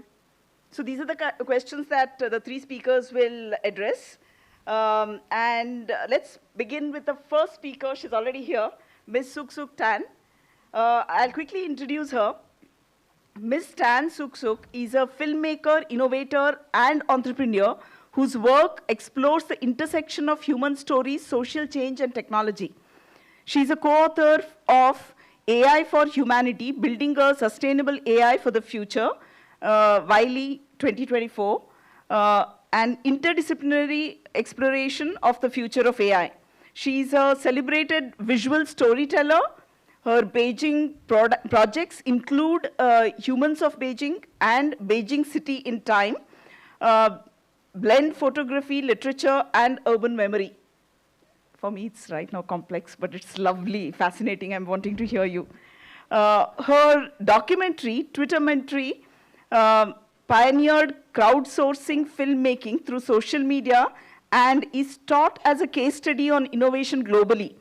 Suk is also a venture creator and startup mentor, speaking at platforms such as World Economic Forum, SXSW, and WPP Stream, and advising founders through China Accelerator, MOX, Accelerating Asia, Tsinghua, and Testar Network.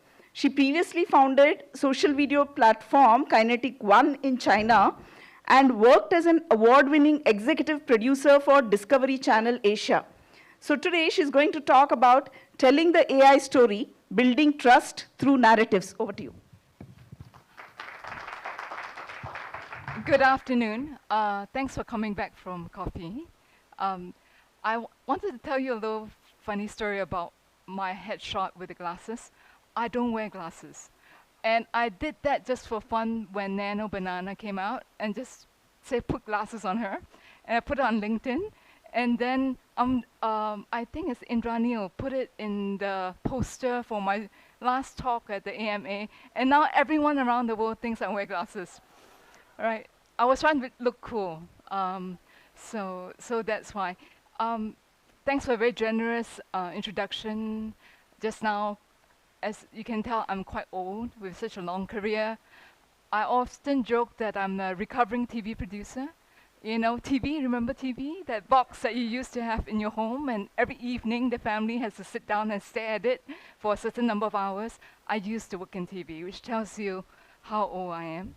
But I've since crossed into technology, so all my new works really explore the frontiers of technology, storytelling, how technology brings about change and how it affects humanity. My latest work is AI for Humanity. It was published last year. I collaborated with an AI scientist and an AI governance expert. I joke that I'm only responsible for the humanity part. Okay, so I'm only cross-checking on behalf of humanity. And the book has done very well. It's in 400 libraries, including MIT, University of Chicago, National School of Government in Africa, all over the world, in about more than 30 countries across 5 continents. So today I'm going to talk to you about stories. Stories not as metaphors, fairy tales, but as a kind of critical infrastructure in the age of AI, an invisible architecture that determines how society will trust, adapt, and thrive in the age of thinking machines. And so I'm going to first make the case why storytelling is important. Then I'm going to talk about 3 paradigm shifts from AI first to humanity first, from data crunching to meaning making, from control to co-evolution with AI. And then I'll end with a call for a coffee break. Another coffee break. Okay, so why does story matter more than ever now?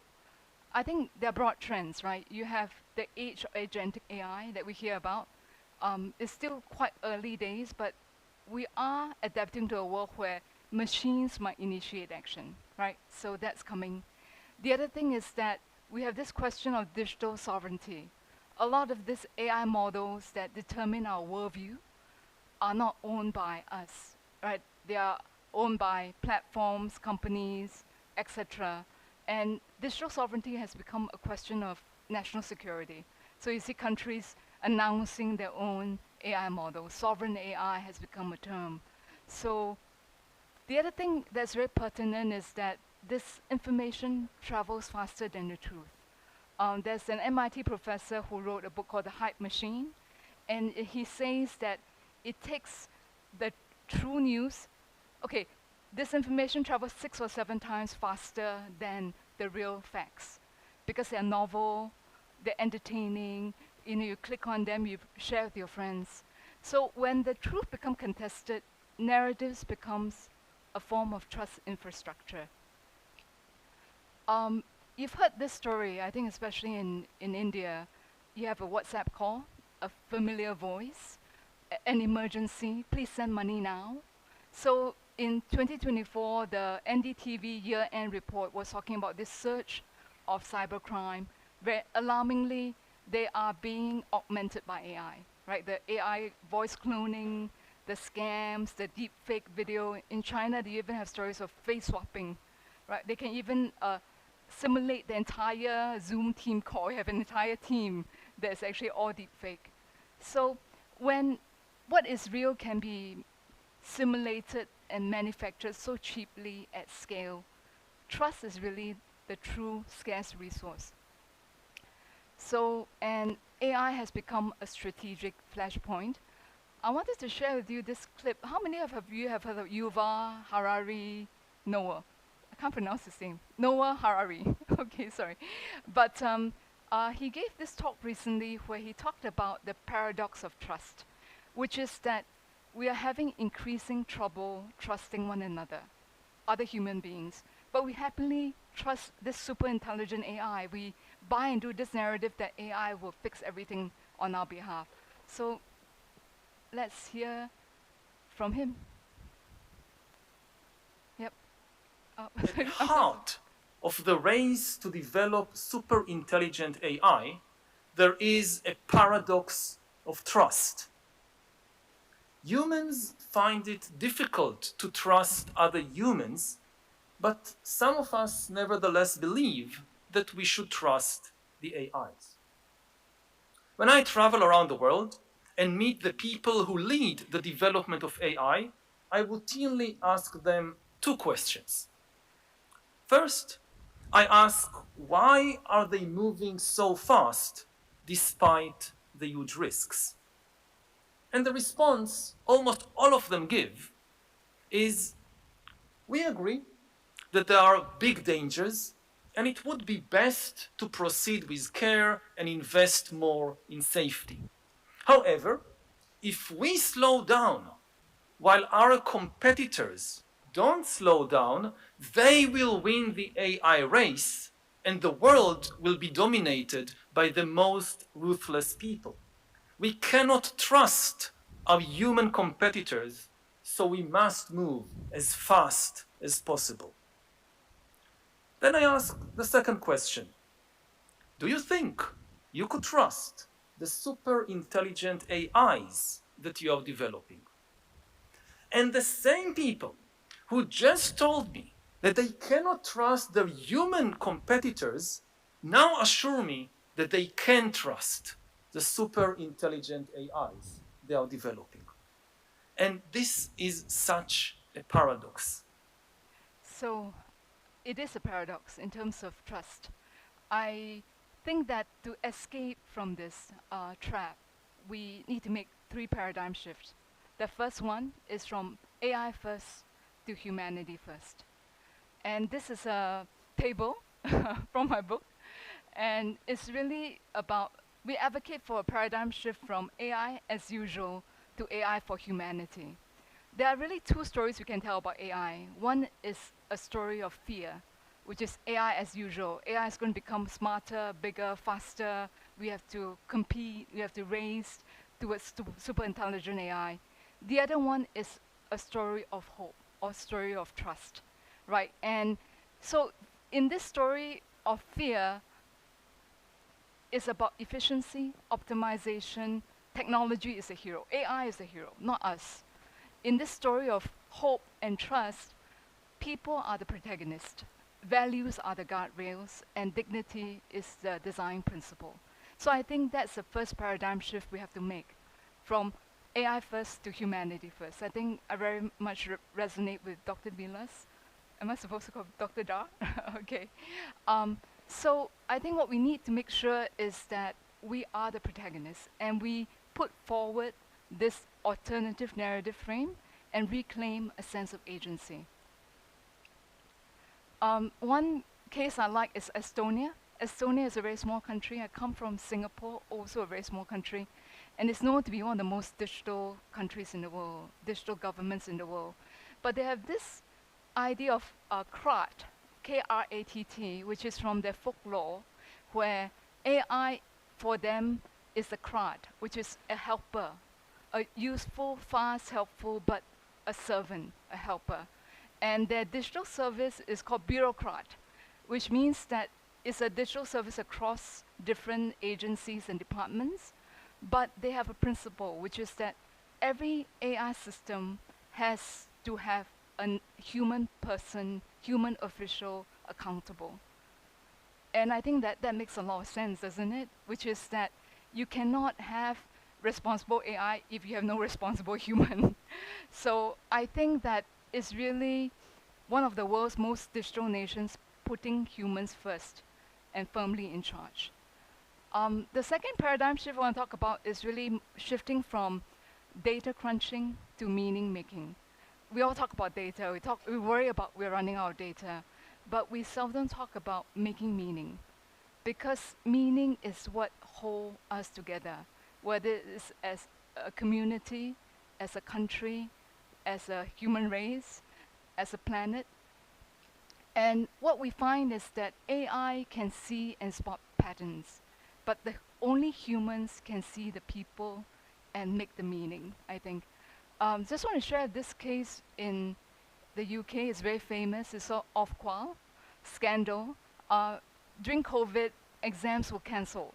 The A-level exams and O-level exams were cancelled because of the lockdown. Yay, no exams.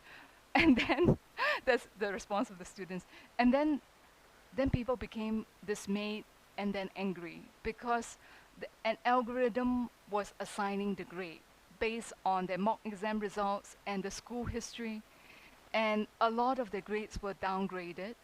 But that's not the main point. The main point was that it was not equal.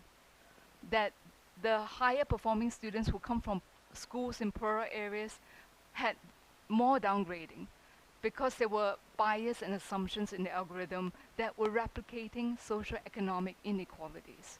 So I think this is what I mean by, and then there was protests. Very colorful slogan is word the algorithm, and they reversed the policy.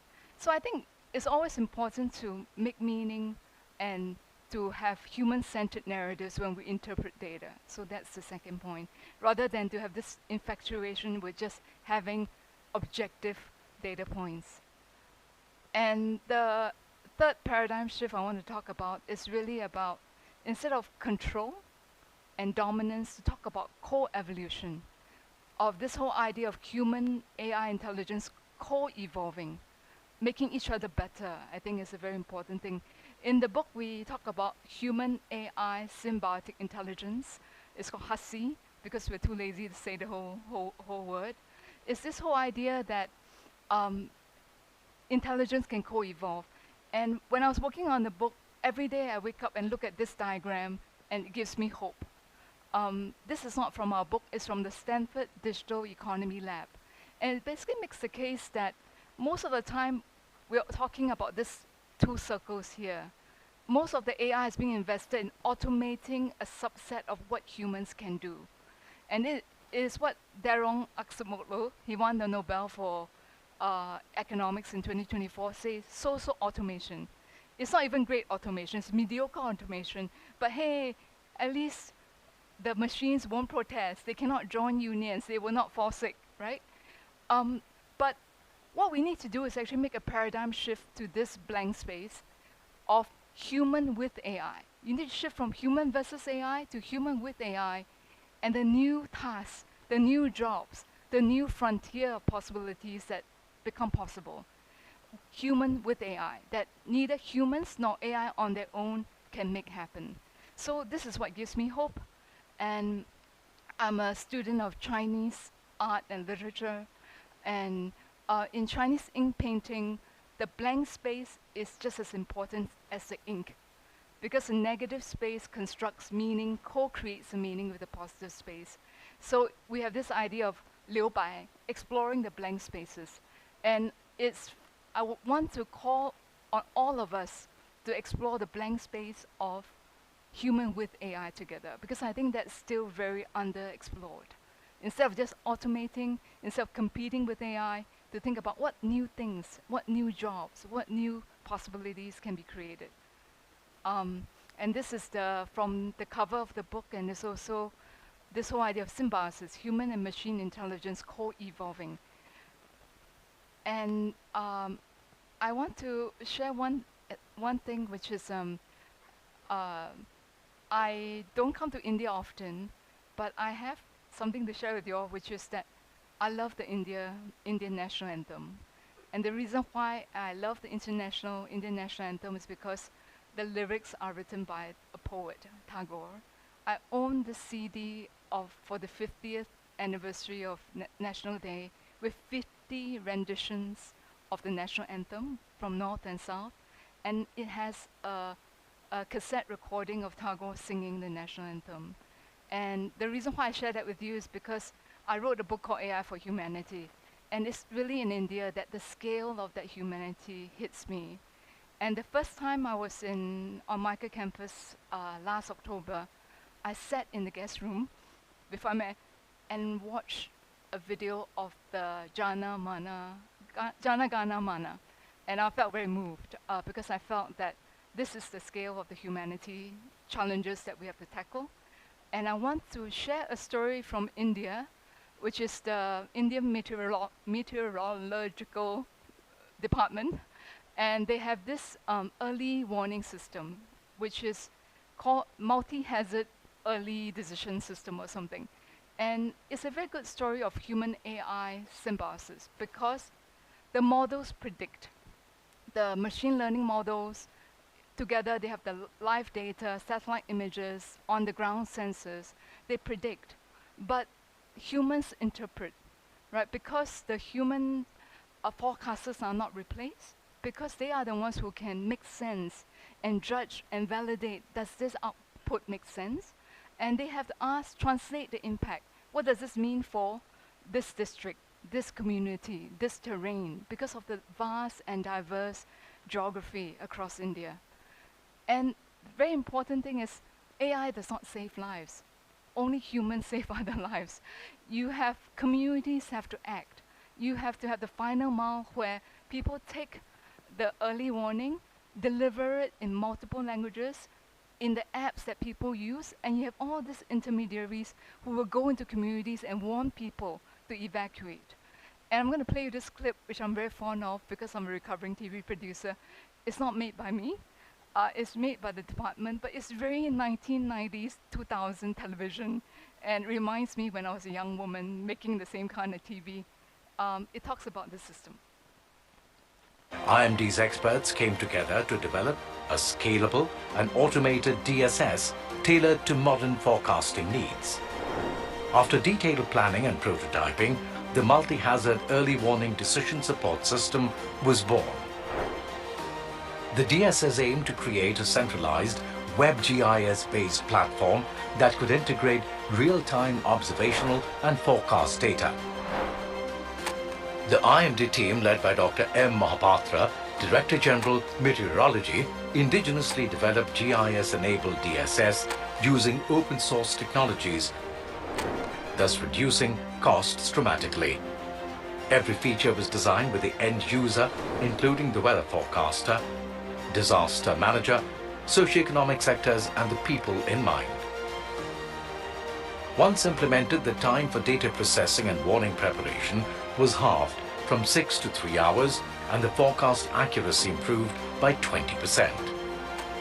The system now issues automated alerts via SMS, mobile apps, and the Common Alerting Protocol, reaching 80% of the population in India and neighboring countries.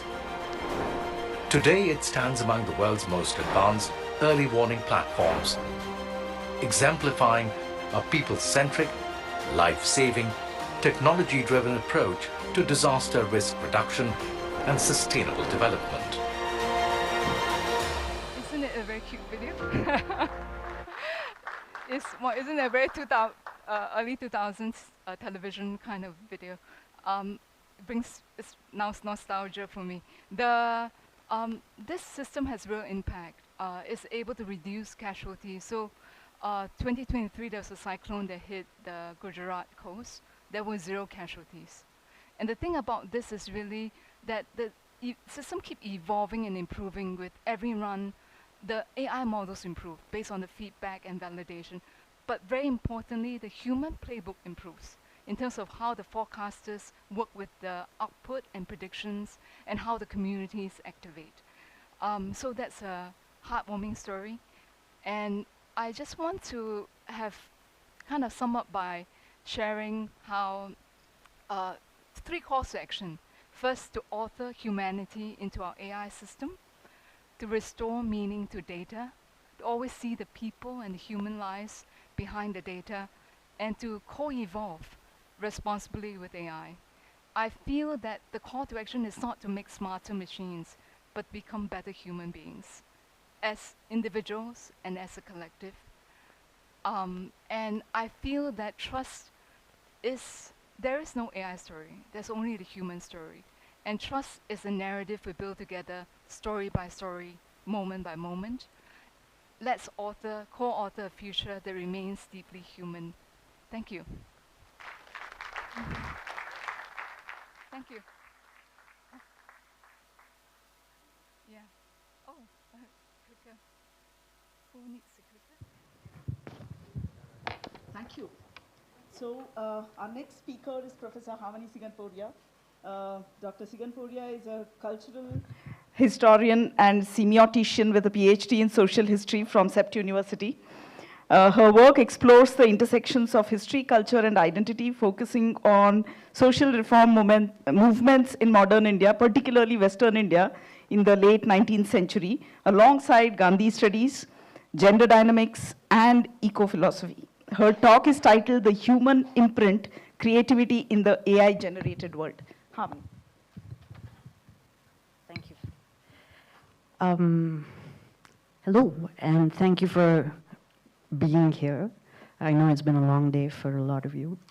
My name is Hamani, and I, like everybody else here, wear a lot of hats.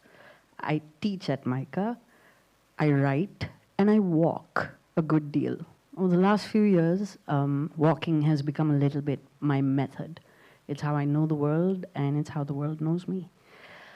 I'm going to start by, because Anita so kindly told you that what I do is dabble with the history of ideas. I'm going to start by something that's not particularly creative at all. I'm going to start by telling you what I did when I was told I had to speak about the human imprint, creativity in an AI-generated world. I typically tend to turn to etymology when I'm trying to understand where something comes from. So I looked up the root of the word creative. We imagine that it comes from the Proto-Indo-European, so the PIE root care, from which it goes to Latin, where it becomes creare, enters Old French, from where it comes to English and becomes creative. But what gets transferred every time is the idea of making something grow. Please notice it has nothing at all at this level to do with a location where we can expect to find it.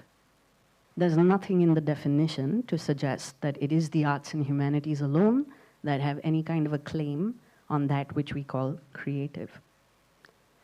That comes later. As I was hearing you speak earlier today, Dr. Thar, there is so much that you've given us to think about, and I appreciate the challenge, the gauntlet that you've laid down. It calls for, I think, what Rutger Bregman would call moral ambition. And the only thing that gives me unease is the fact that there are 7 corporations at the moment playing the equivalent of Where's Waldo, except that instead of a crazy little imaginary character, the Waldo in question right now is $1 trillion. And that's what we seem to be up against. But that's going to call for more, not less, of this thing that we keep talking about, which is creativity, to make grow.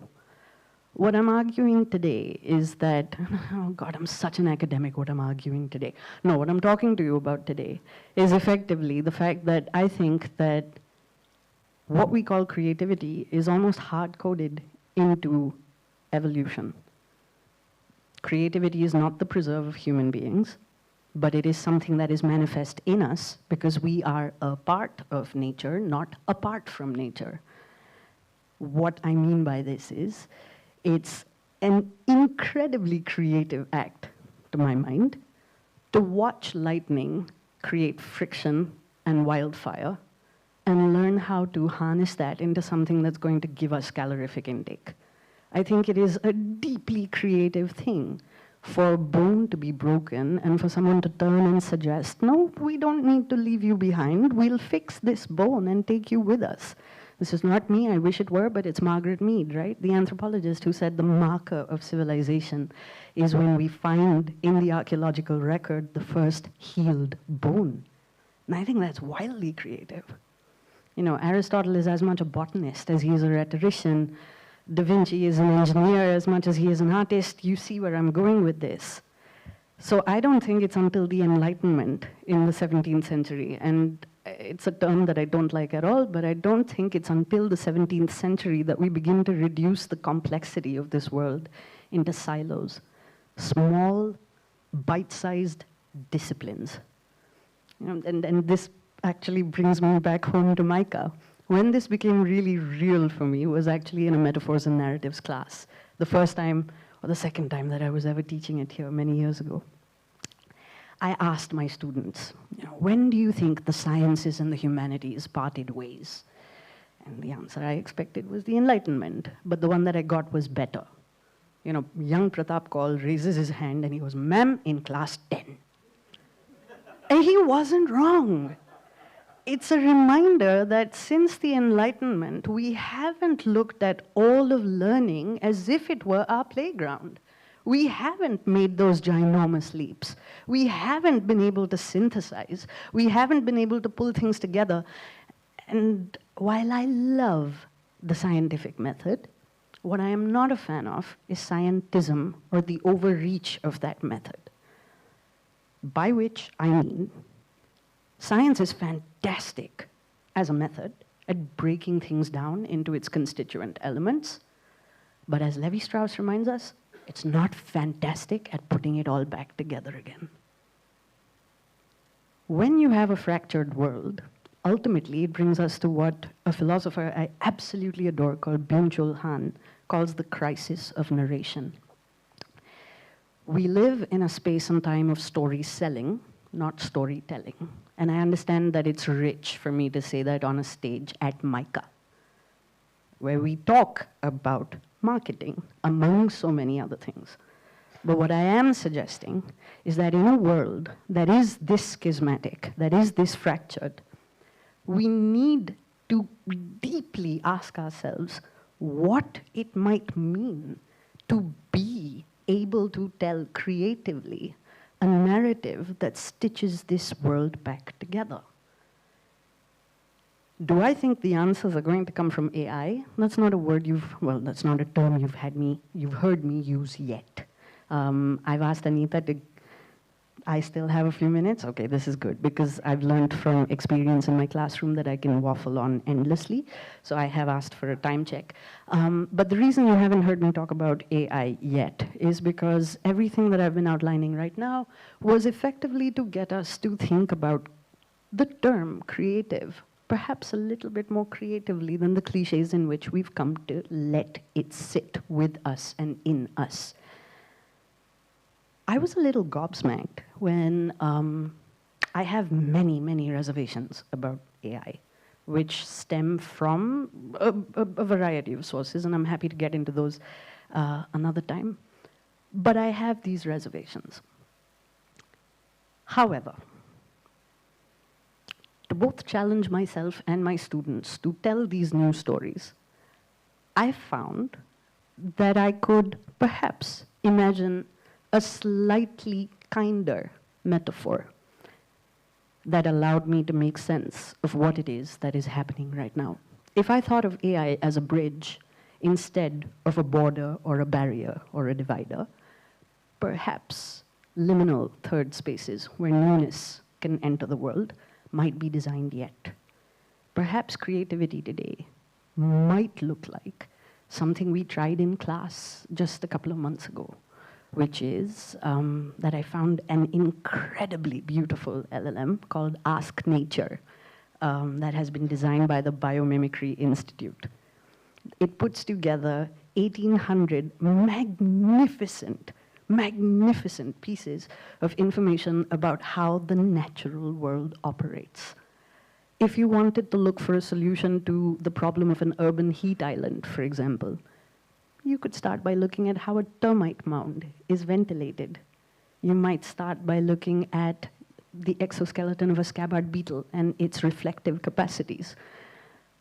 Then I gave my marketing students, who are not botanists, who are not geologists, who are not zoologists, this.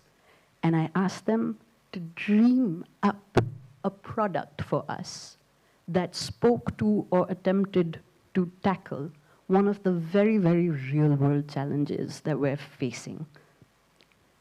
They were to design a regenerative business around this.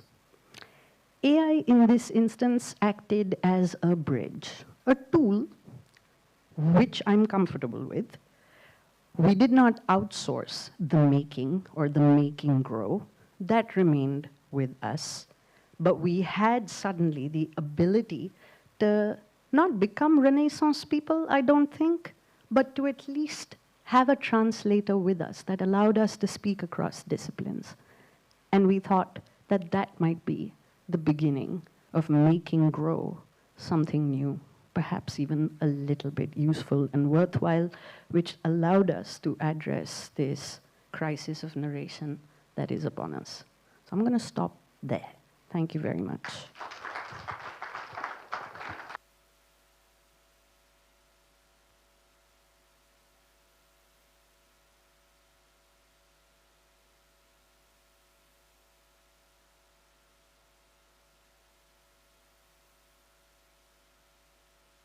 We didn't have something called as time, but we do. So the next speaker is Mr. Shekhar Kapoor. He's an Oscar-nominated internationally, okay, I must say, from inside I must be jumping and dancing, but I have to put a dumb face and talk. Mr. Kapoor is an Oscar-nominated, internationally acclaimed filmmaker, storyteller, and AI philosopher, whose work has shaped Indian and global cinema, from Masoom to Mr. India to Oscar-nominated Elizabeth films. His career has earned him BAFTA, National Film and Filmfare Awards.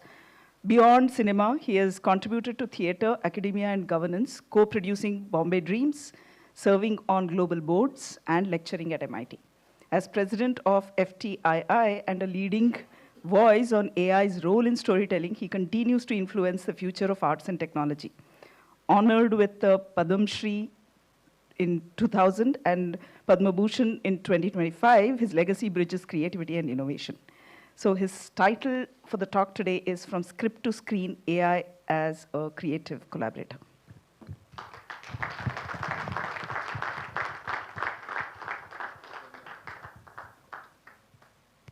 Thank you. So let's just make this really short, shall we? Are there any questions? Literally, just ask me a question. Otherwise, I will ask you one. Okay? How many of you have met Tom Cruise? But how do you know he exists? He exists because you believe he exists, right? That's the future of AI. You start, it'll make you believe, but that's it. I mean, how do you know he exists? Nobody's, because everybody says he exists, therefore he exists. So question you have to ask yourself. So when I'm asked what is creativity, I say, I don't know. But that's not a negative answer. It's a very positive answer.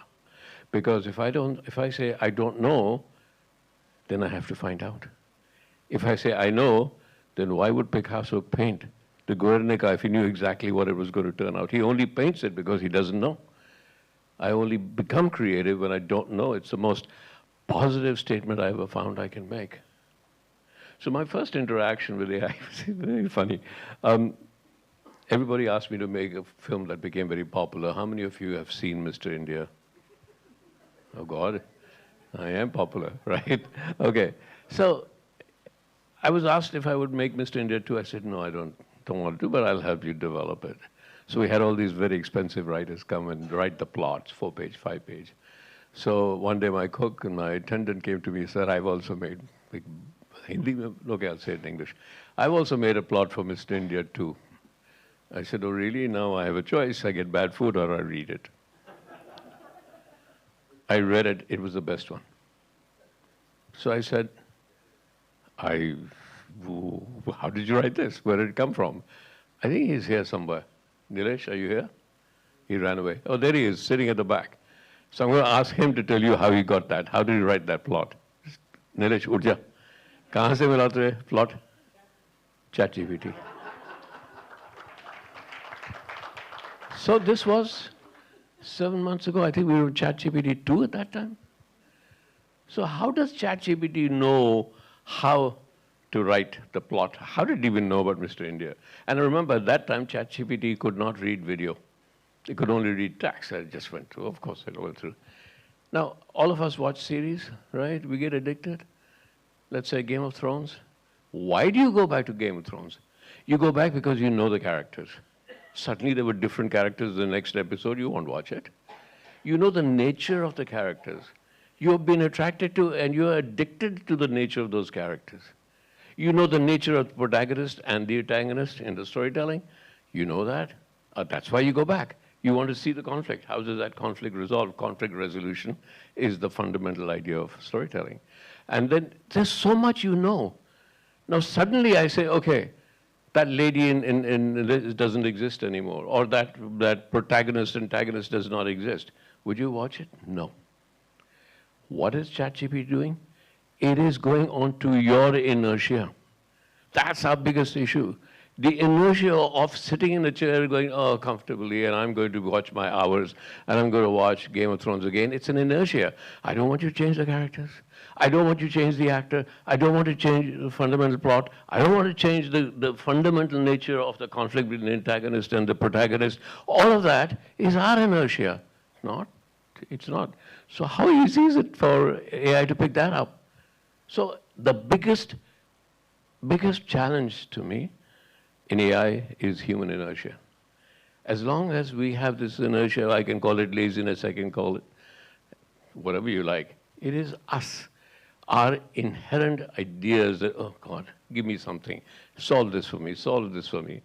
As long as we can counter that, and we will counter that. So my second thing, I run the Goa Film Festival. This was my last year, the Indian International Film Festival.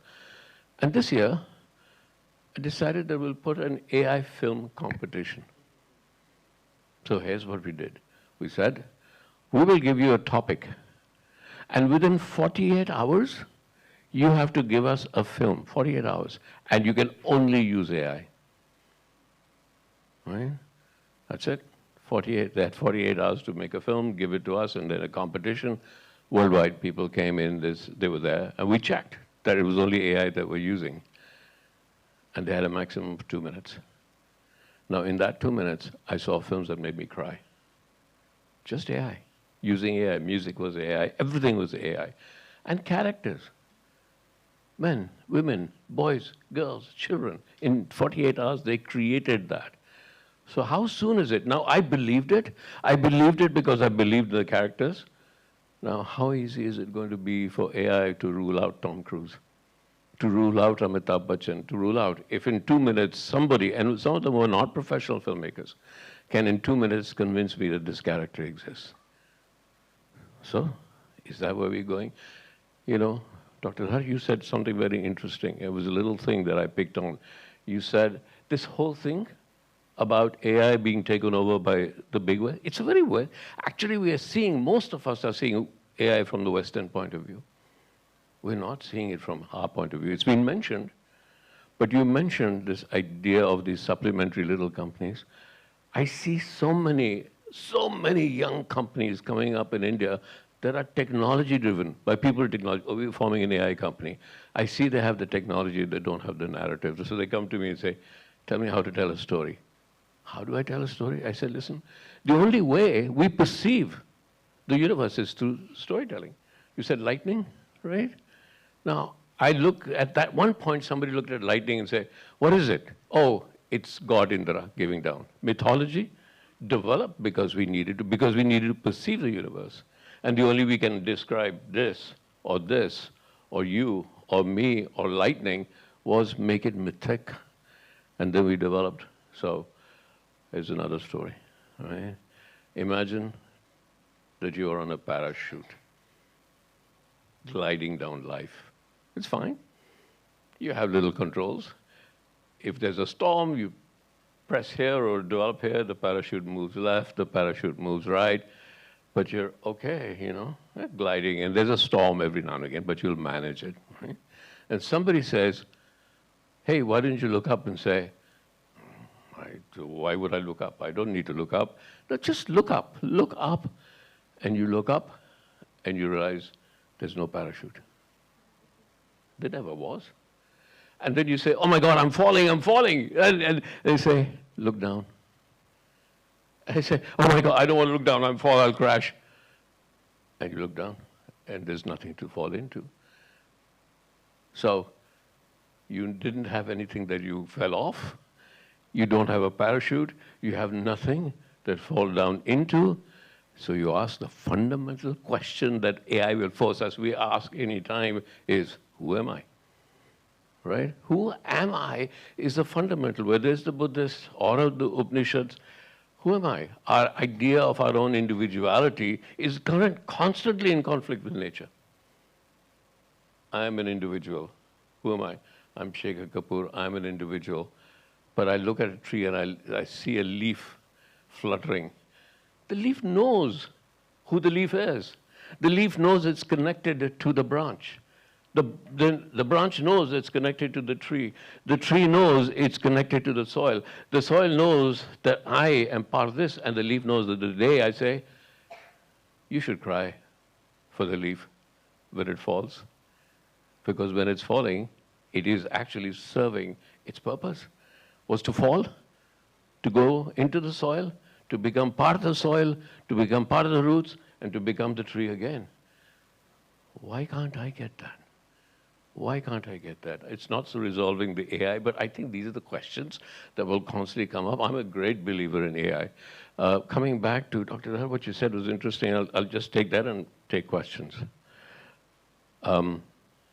Weeds, for those of us that have gardens, are constant.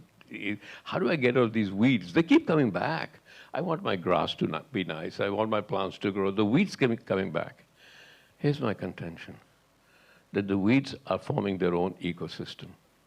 And when you're looking at AI in the West, in India, and what we call the global South, the weeds will take over at one point. So if all these very fundamental major corporations that have formed the stack, the major stack, and then the stack, and the stack, and the stack, and you said all these new stacks are coming up, these new stacks will not respond, like the weeds don't respond to your walled garden. They go underneath, and they catch up other weeds. They feed each other. They feed each other's ecosystem. And so my belief is that when these fundamentals, they're overvalued, because one of the things we don't do today is make a difference between value and valuation. What we're looking is valuation, not value, right? So all of that, our currency is based on $1 trillion. If it fell down, where is $1 trillion? Where did it come from? It doesn't exist. That valuation suddenly, if ChatGPT suddenly, I'm going to sell this company. Where's the money to buy it? Nobody said, what is that valuation? We know that. What happened in YouTube one day, when Chris's thing where one head of marketing department, CEO, hugged the head of a marketing department, the value of that company fell. Within minutes, the value of that company fell. What happened? Where was the value of the company that fell? Where was that value? It wasn't value, it was valuation fell. So we have to constantly make that difference. But the weeds, when they form the structure, that structure will survive the taking away of the fundamental stacks. Okay? I've said it, I could give you more stories, but come on, ask me something. Provoke me, challenge me. Yeah? No, I don't have 40 minutes. Come on, I won't do it. So ask me a question, I'll give you 40 minutes. So basically we have 4 more speakers. Oh yeah, okay, great. Yeah, so I'm done then. Thank you. Thank you very much. Thanks. Thank you. Thank you so much. Thank you.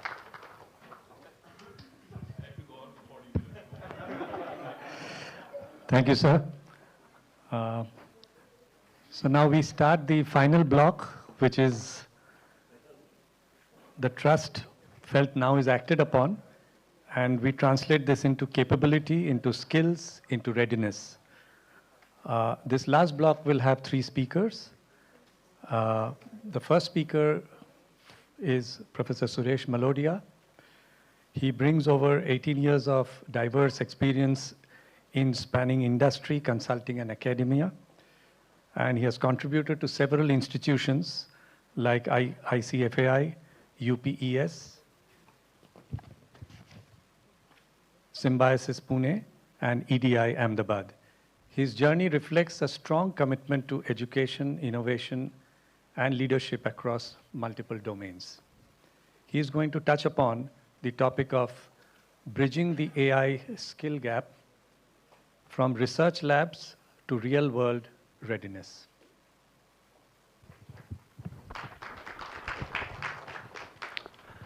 Thank you, Indranil, and thank you, Anita, for reminding that there are 3 more speakers behind me. So I'll try to be as crisp as possible. So,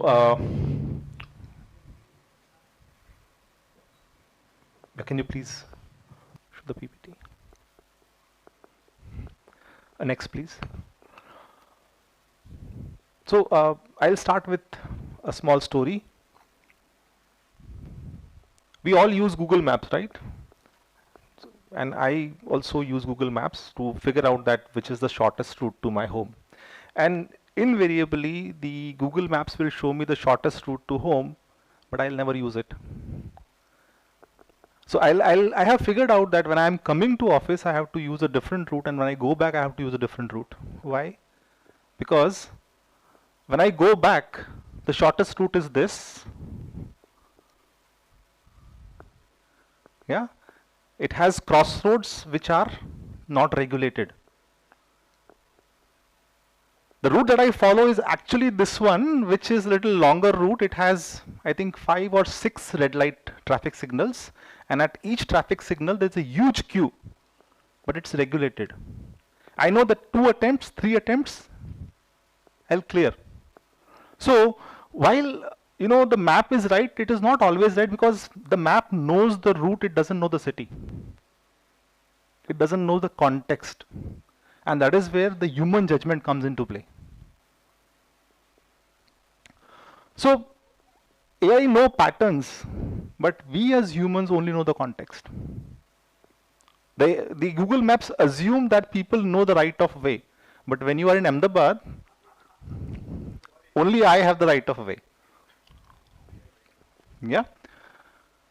So when we stop practicing judgment, because the system knows better, we just don't lose the time, we lose the function of agency. We lose the agency to AI. The second story, which was told to me by a friend who works as a HR, and what she told me was that there was one, she narrated one instance which I'll bring here for the discussion, wherein the algorithm that is used for shortlisting the resumes rejected a candidate, but she said, no, let me go and talk to this guy. So she decided to, so this algorithm said that this guy had a non-linear career. He switched jobs too frequently. There was a 1-year gap in between. So looks like this is a risk. But during the conversation, she figured out that this guy stepped out of the job because he wanted to take care of an aging parent. During the conversation, she got to know that this guy joined a startup which was very promising, doing great, but due to an unfortunate incident with the founder, the startup closed down. During the interaction, she figured out that this guy has worked across operations, marketing, logistics. And somewhere the intuition told her that he is a great human being. So let's give him a chance. 3 months down the line, there was an issue with the team. People were blaming each other for dependencies, and that's where this guy came into play. He did not try to, take sides. He only listened and he translated. And he was able to solve this friction between the team just because he was, doing the human thing. So, the conclusion is the algorithms had screened for predictability, but CHRO hired for judgment under uncertainty. We have been talking about this part, judgment. So, what I'm trying to bring home is that it is not the skill gap. The gap is that how do you hire for judgment? How do you prepare people for judgment, better judgments? The third story that came out from, we did a very interesting research wherein we talked to around 30 CMOs across the country, and we asked them this question, that what are the skills that are becoming more important, the skills that are becoming redundant, and the skills that will stay, they will not go away. During these interviews, there were lots of stories that came up And this is this one story which stayed with me. So I'm going to narrate this story. So it's about a young CMO, and he did the most bold thing, I would say. He took away the dashboard and AI from his team. So he said that, one fine day, so this guy had a team and they were, integrating AI in every place. So whatever you can do with AI, whether it is media allocation, creative writing, whether it is copy generation, whether it is influencer selection, everything was being done by AI, and they were using AI for efficiency, optimization, time saving. But one fine day, he found that there was, this laziness which was coming into his team. And there was this creative that they were discussing about, which was in the regional language, and the team said, let's drop it. So why should we drop it? Because the matrices are saying that this is going to have a lower engagement. The matrices, the AI told that the click-through rates are not as per the expected, norms. So let's drop this. And everybody said that, yeah, the algorithm knows better than us. We should not question the algorithms. So when he went back home in the evening, his aunt messaged him a screen recording of the regional clip of the advertisement and wrote a very simple message saying that, finally a brand that speaks like us. And that's where, there was like, no models, no matrices, no attribution. But there was this one emotional connect which said, let's take a call. And the call was the next day. He said, we are not going to, use AI for 4 weeks. And he announced that we are not going to use any dashboards. If you are going to make any recommendations that are AI generated, they should come up with one slide. And that slide should say that why these recommendations are okay. And more importantly, what can go wrong. So everybody was uncomfortable. People said that it will slow us down. People said that what happens if we miss something? He said nothing doing. Even if we miss something, that would be intentional. It's a choice we are making. But for 4 weeks, nothing doing. So it created a lot of pressure in the meetings. People, started discussing. People started debating because there were no dashboards. People started asking questions. 4 weeks later, when the AI came in back, when the dashboards came in back, one thing changed fundamentally. And what was that? People did not start with, the model says this. The meeting started with, here is what we are worried about. And that's where AI was back in the room as an advisor, not as an authority. So the real skill gap is that, AI is not making us less intelligent. AI is making us less accountable. Because we can simply say, look, this is what model says, and model is always right. Yeah. So what this 4 weeks break from dashboards train people on, it trained people on judgment. So that what he realized is that the day my team stopped questioning the algorithm was the day marketing stopped being a thinking function. People became operators, not marketers. And that's what we need to fundamentally change. So the real skill gap is not AI literacy, but judgment readiness. So what is the solution? I propose a very simple solution, that let's think of introducing something called as the judgment gym. Because judgment is a muscle that you build over the period of time. Yeah? Thank you.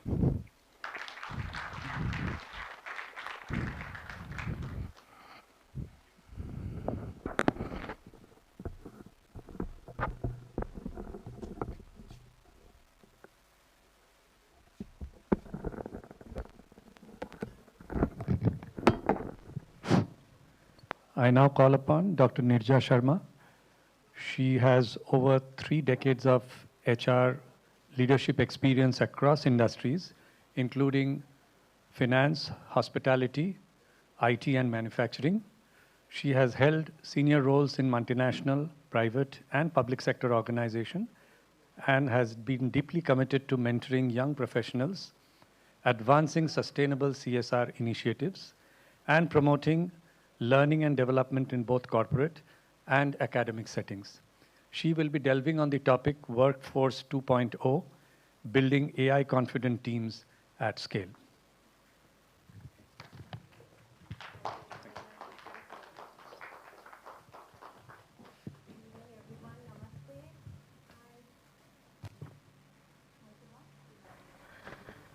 Hello. Yep. Good evening, everyone, and namaste to all of you, and thank you so much for being here on Sunday, that to a start of the holiday season when I know you all would have better things to do.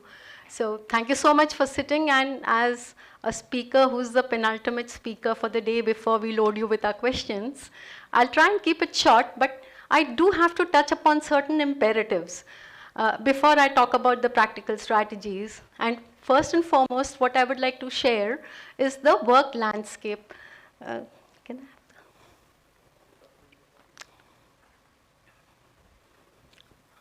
Thank you.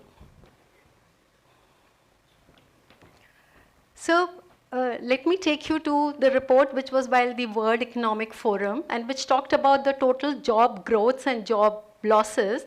And I was talking about it today morning in the CHRO masterclass also, saying that 170 million jobs will be created by 2030. 1,000+ jobs will continue in the evolving market, and there are 92 million jobs which are going to be displaced. Now, just look at the sheer enormity of this, and let's see what it works out for India. In India, we know that 10 to 12 million youth will be entering the workforce annually. This will contribute around 20% of the global workforce, and 600 million youth are going to be under the age of 25. So look at the size and scale of where India can contribute to the world market which is there. Let's get on to see the scale of the challenge. If the global workforce was 100 people, the World Economic Forum says that 41 will not need upskilling by 2030. 29 would definitely be upskilled in their current role. 19 would be upskilled and redeployed. And 11 would be unlikely to receive the necessary training. And what does it translate for us? More than 40% of the global workforce will need reskilling. In India, we will need to reskill more than 100 million people. And the India Skill Report says that 25% of all jobs will undergo significant changes within the next 5 years. Now, just look at the scale of the reskilling, scale of upskilling, learning, unlearning, which is going to be required to manage all this. My skill gap is 94% of the leaders are facing an AI shortage. 1 in 3 are reporting gaps. 63% of the employers cite skill gaps as the #1 barrier. 40% of the workforce need reskilling in the next 3 years. I'm just reeling off these figures before I come to my actual topic to you all. Skill shortages could cost the economy $5.5 trillion, and only 1/3 employees are reporting receiving training in the past year. But half of the employers are saying, I'm not finding the right kind of position. So that's my paradox. 89% acknowledge the need for AI skills, but only 6% are meaningfully upskilling anyone. So what is the harsh truth? The harsh truth is there is a big confidence deficit. We've been talking about trust, we've been talking about judgment, we've been talking about access. The summit main topic of skills, trust, and access are answered by this confidence deficit, that only 6% of the people feel comfortable using AI at work. 30% of the organizations say they are ready to drop AI-driven work, but here is where the AI anxiety comes in. And you know, this fear is what we need to address. The AI anxiety says that 75% of the people fear that AI will make their jobs obsolete.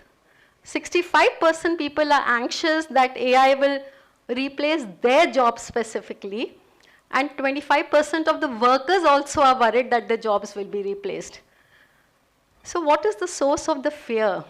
The source of the fear is not the technology. The source of the fear is not the system. The source of the fear is, how is my company going to use this technology and how is it going to affect me? The source of the fear is, can my work be redesigned so that I can continue adding value? And the reality of it is that the challenge is not in AI adoption. It is a given. We have no choice but to do AI adoption. But is it, can I make my workforce readiness and confidence at scale? And that's what we will answer today.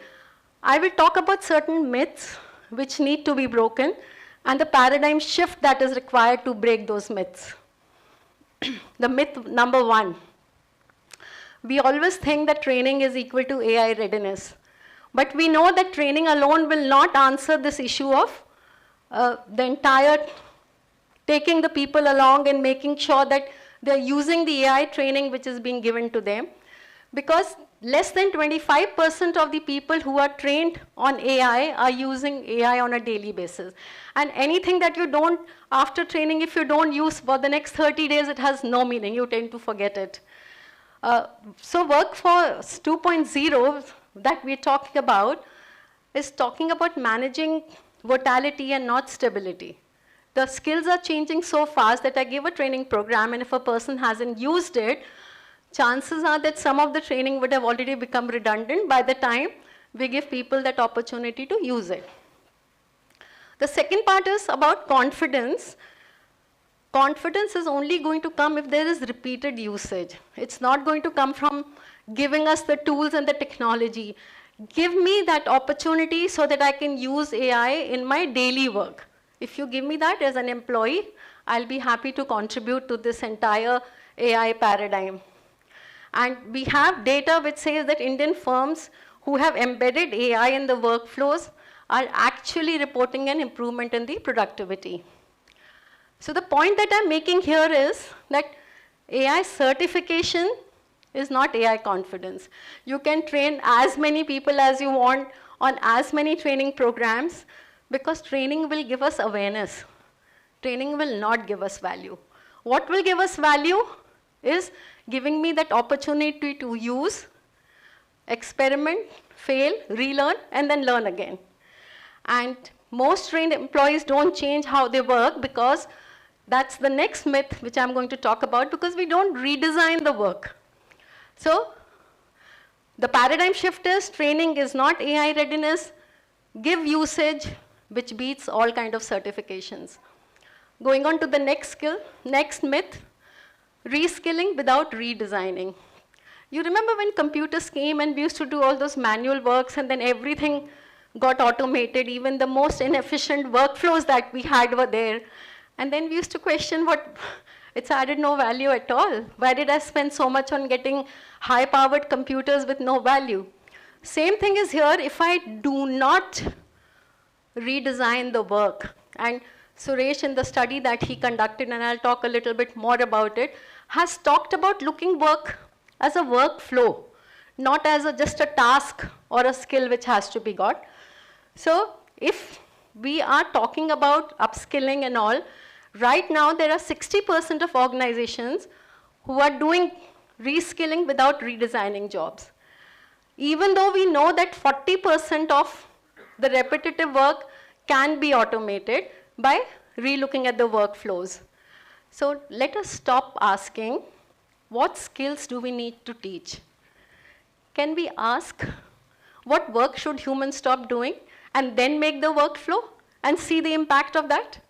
So let the humans move to judgment, creativity, ethical decisions, very much an area where MICA is training our students to be in. So paradigm shift, reskilling without redesigning, no. Reskilling succeeds only when we redesign work and leadership expectations. Look at the third myth. One size fits all, one program fits all. No, that's not how the AI world is going to work. So what we have to do is, any generic program is going to dilute the relevance. So can we look at our workforce in terms of the AI usage? And we've talked about 3 things. You have people who need to be AI aware. You have people who need to be AI enabled because they're going to use AI in their daily work. And then you have people who are the builders and the shapers and the creators who will automate and redesign work. And the training that we have to give them, the upskilling and the reskilling that we have to do has to be very different for all these 3. So segment, and then approach training. So scale will come from the relevance of the training given, not the uniformity of one size fits all. On to the 4th myth, which is very, very relevant, because generally it's thought that, employees resist AI because they fear learning. I heard some speakers talk about laziness. Is that really the reason? Or is it the fear of irrelevance, the fear of unclear expectations, or the fear of making mistakes? If we can address those fears, believe me, we will not have an AI problem. There'll be no problem in upskilling and reskilling.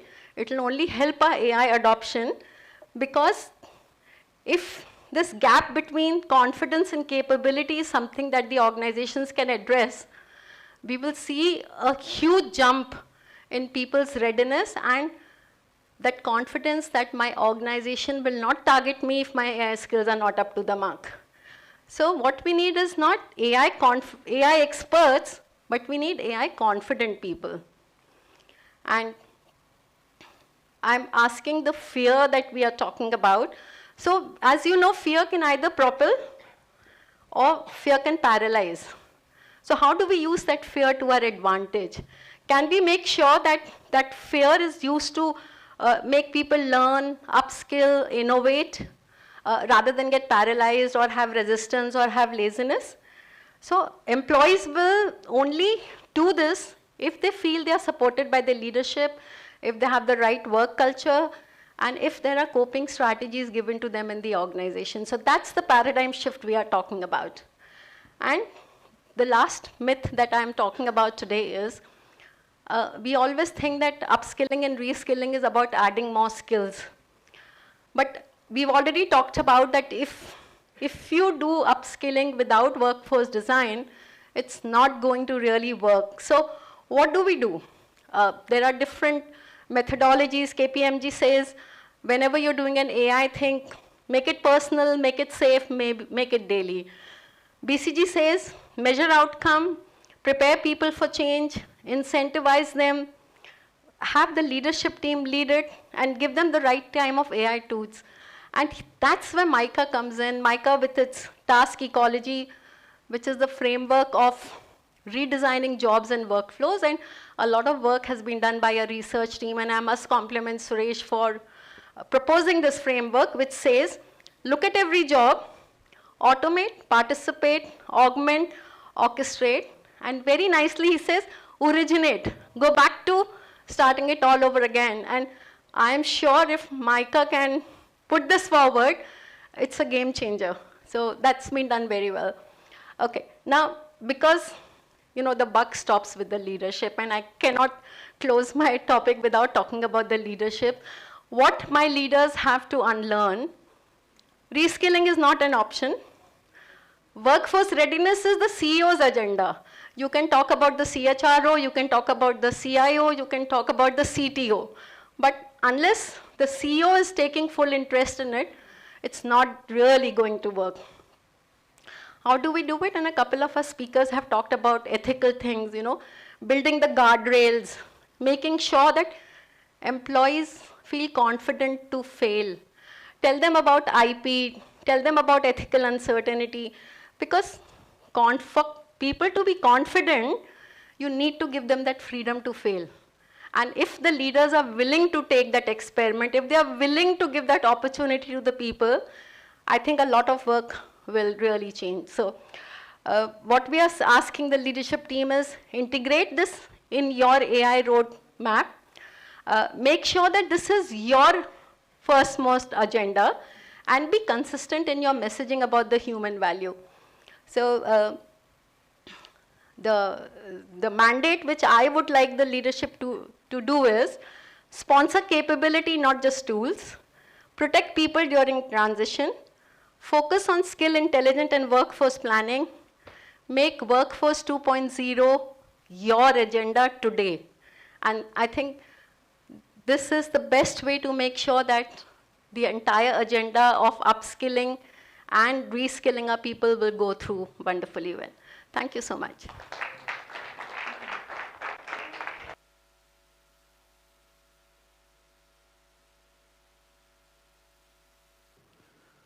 Thank you, Nirja. I think the last speaker, but not the least, is Himanshu, and he's going to touch on a very, very important topic, which is AI for startups. So, okay, great. So I think just to give a brief introduction about Himanshu, he's a master market researcher and an AI strategist and behavioral economics thought leader with over 20 plus years experience in advertising and in advising Fortune 500 companies. As the CEO and founder of Sixth Factor Consulting, he specializes in AI-driven consumer insights and behavioral sciences while partnering with the MICA Center of Excellence in AI to drive corporate innovation. Formerly with Nelson, he worked with Google, Visa, and the UAE Prime Minister's Office as a speaker, educator, and an author of AI-enabled business, a smart decision kit. He continues to shape the future of AI and strategic decision making. Welcome, Himanshu. Thank you. Some confusion, guys, sorry for that. I wanted to talk about a different topic. I think we have heard enough about AI. I don't think I can add to that. So I want to talk about having an affair. Is that okay? Is that too hot, too beyond your moral compass? Shekhar is okay with it, my dear friend. He likes. Is that okay? Is it okay if I tell you that I had an affair? Today is the day I come out of the closet. Yes, no? It's a safe space, right? It's okay. It's okay. Everyone has an affair. My wife would say so. Okay? So today I'm going to talk about how I'm a lazy guy. And one of the things I've decided to do is help startups. But laziness is very useful because it makes you do things in a very short manner. So one of the theses I've developed for deciding which startup I support, and I'm not talking about deep tech startups, I don't understand deep tech, I don't understand technology, but AI is there to change the world. So one of the heuristics, do you know heuristics, one rule of thumb? So simple rule of thumb, is the startup founder having an affair? If yes, you invest. If not, you don't. Make sense? Yeah? Thank you, Tan. Sometimes I'll get emotional and shift to Hindi, but I'll quickly cover it in English as well. Like it's a Janganman. When it's Hindi, it's like, okay, so it's a very emotive topic. It comes from one part of my introduction which got left out is I went through having this affair last year, and we'll talk about that, and that's what made me discover this rule. But let's establish the first rule. So can we get back to the presentation? Are we discovering it? No? Okay, that's not nice because we are already at the end of the presentation. Can we go back to the first slide, please? That might help. Do one and enter. Please don't go page by page. Okay, so first rule. The world of AI, the startups has changed. Yes, no? World of startup has changed? Yes? Okay, wrong. Whatever you say, I'll say wrong because that makes the topic more interesting. I'll say the world of AI startup has not changed. The world of AI has changed. How you do a startup is what has changed. So you see so many startups coming up to you and saying this is the technology, but the basic fundamental thing, they're figuring out how to go to one slide. So see, this is not slide one. Can we? Okay, fantastic, thank you. So the world of startup is about solving a specific problem. Aligned? That has not changed, that will never change. So when you're looking at a startup, you're trying to figure out, is this person trying to solve a problem? If they are, and sometimes because of the awe of technology, we often forget that. So that's one thing I want to establish, and then I'll come back to our principle. Okay, I do, but they're still at the last slide. We're getting there. Okay, and slides are incidental, which is, yes. Okay, so this is the first slide. Does the founder have an affair? And this is what I'm going to. So sorry, for the next 10 minutes, you know, my wife always says that he asks for 10 minutes every day and won't think anything else to catch up. She's in Bombay, I'm in Dubai. But she only takes 2, so I actually need only 2 minutes. That's why I'm doing a lot of to catch up, right? So the basic principle that we talked about is the world of startup has not changed. So let's talk about why am I saying that that investment thesis works? Any suggestions on why I'm saying having an affair works? Why is that the single most important criteria in the world of startups today? Sorry? No? Oh, fantastic. Okay. So the affair we are talking about is an affair with AI. Now think about that. You're looking at a startup, unlike Dr. Vilas, who knows probably what's happening a year down the line. I don't think I know what's happening. The ChatGPT 5.3, I don't know what features they will integrate. I can hypothesize. I don't have the energy. I don't have the time. I know the word that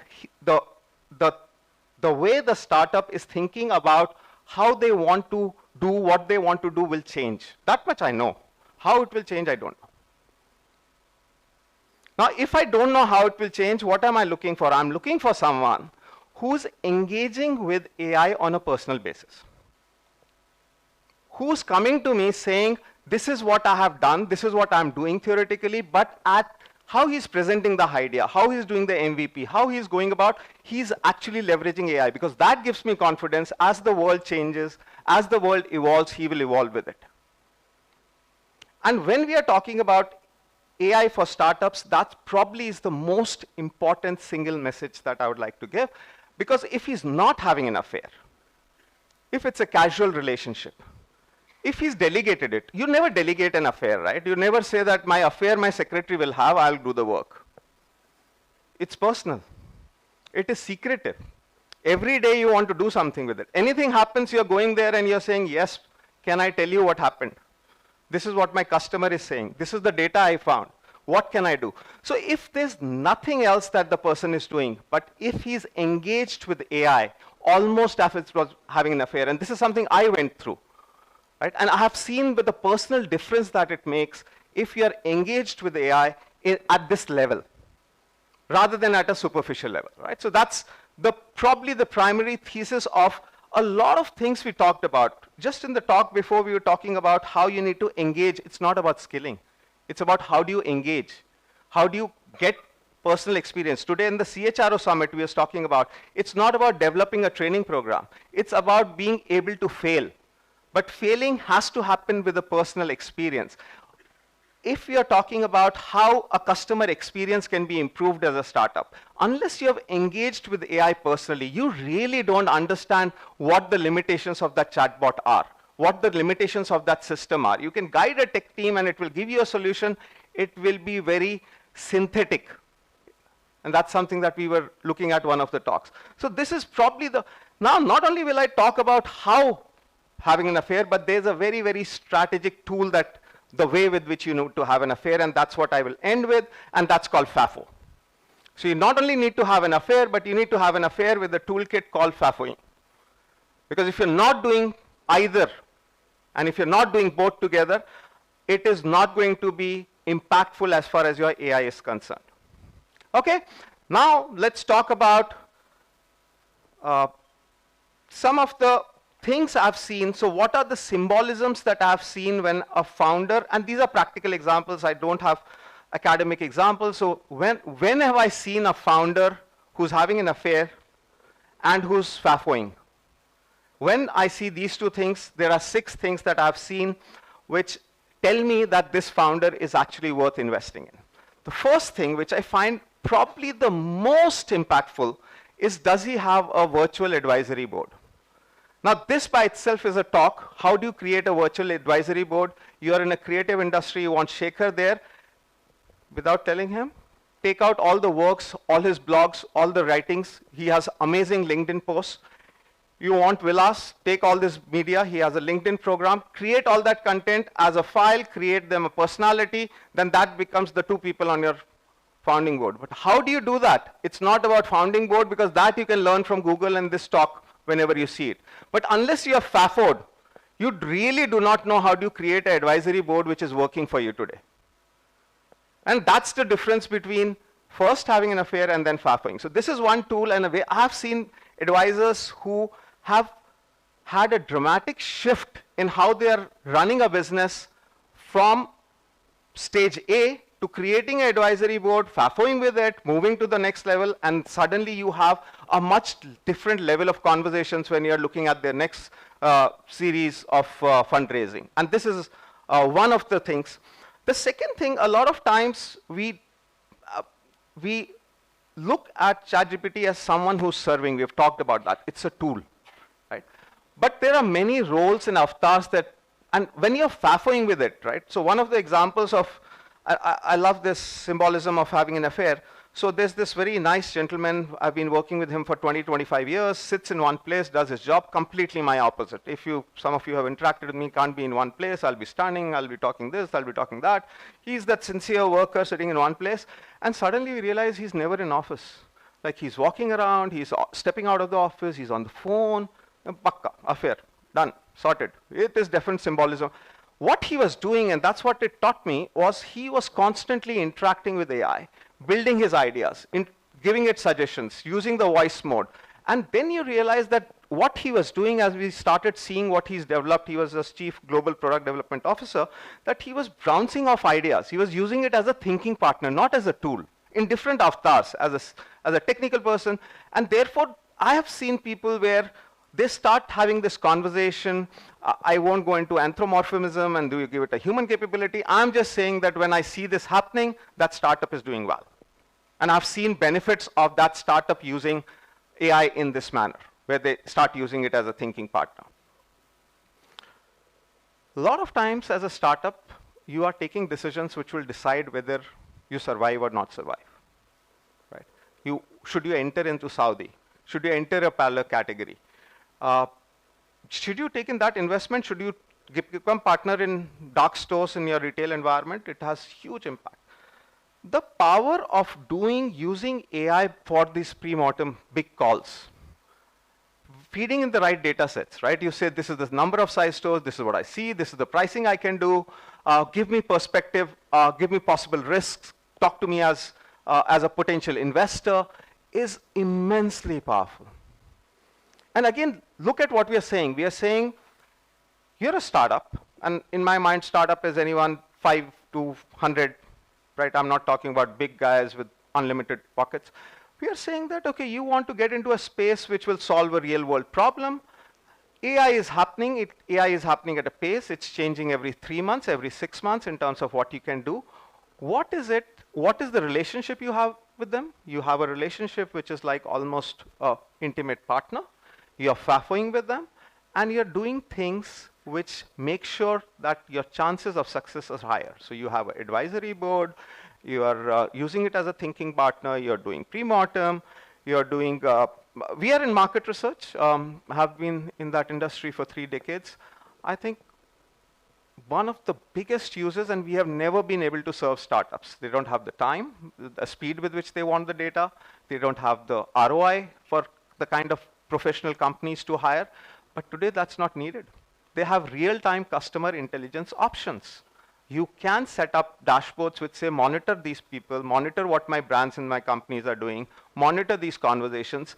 And again, FAFO, you will not get it right the first time. But if you're able to use AI, and if you're a startup which is not doing that, you're really missing something out.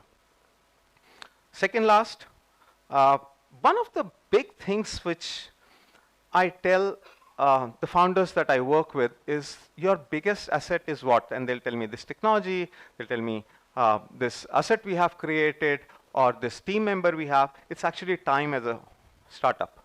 You're working 12 hours, 14 hours, and the more time you can save, the more likely you're able to spend it on things that really matter. So one of the big things if you're faffing as a AI startup founder is to figure out what are the things which will give you time back. Is it a lot of times that you're trying to monitor consumer complaints? It is very important, but is there some things that you can automate? Is there some things that you can, is there meetings that you're constantly going to with your clients which need certain actions? Can you use AI? So some of the use cases of AI are amazingly powerful.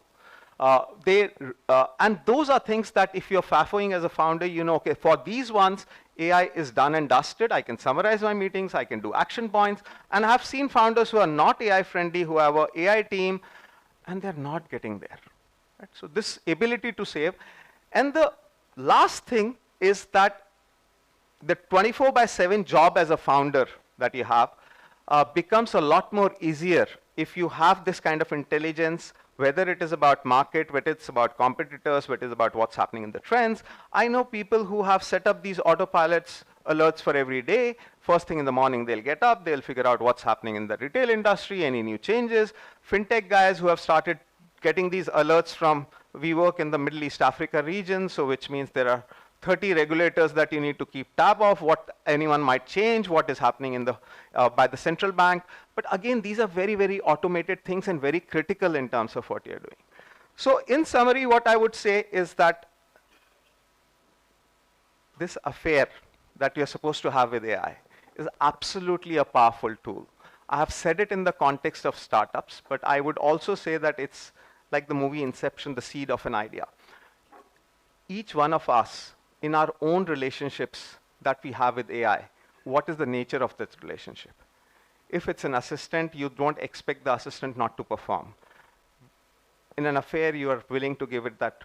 Are you engaging at every possible opportunity? Are you enjoying it? Is it secretive? Are you spending time? Are you excited about it? And that's a very good perspective to say how you stay on top on a personal level with AI. And of course, with all of you influencing teachers, influencing all the students who are looking at startups, how can you build that approach and that relationship with AI is extremely critical, whether you're looking at them as teachers, as mentors who are mentoring them, or people who are looking for your guidance.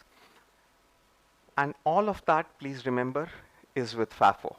Find out, fool around, and find out, which is the wrong way to say it. I do not want to say the right way to say it, but if you're not FAFOing with AI, you're not getting it right. At our level, which is day to day, right? We are not talking about deep tech companies, we are not talking about people who really know what they're doing, but we in use case scenario, you will only learn about AI in your business context if you're FAFOing with it. So that's me, sorry for the 2 minutes. Have an affair, stay personal with it, and FAFO. Thank you so much. Thank you, Himanshu. So with this, we are through with the speaker sessions. Now I would like to open up the house for some Q&As, and all the speakers are available. If there is a question specifically targeted to a speaker, I think I would request the speaker to respond, else the block team can also respond. So I'm opening up the house for next 5 to 10 minutes. If there are any queries, please. Yeah.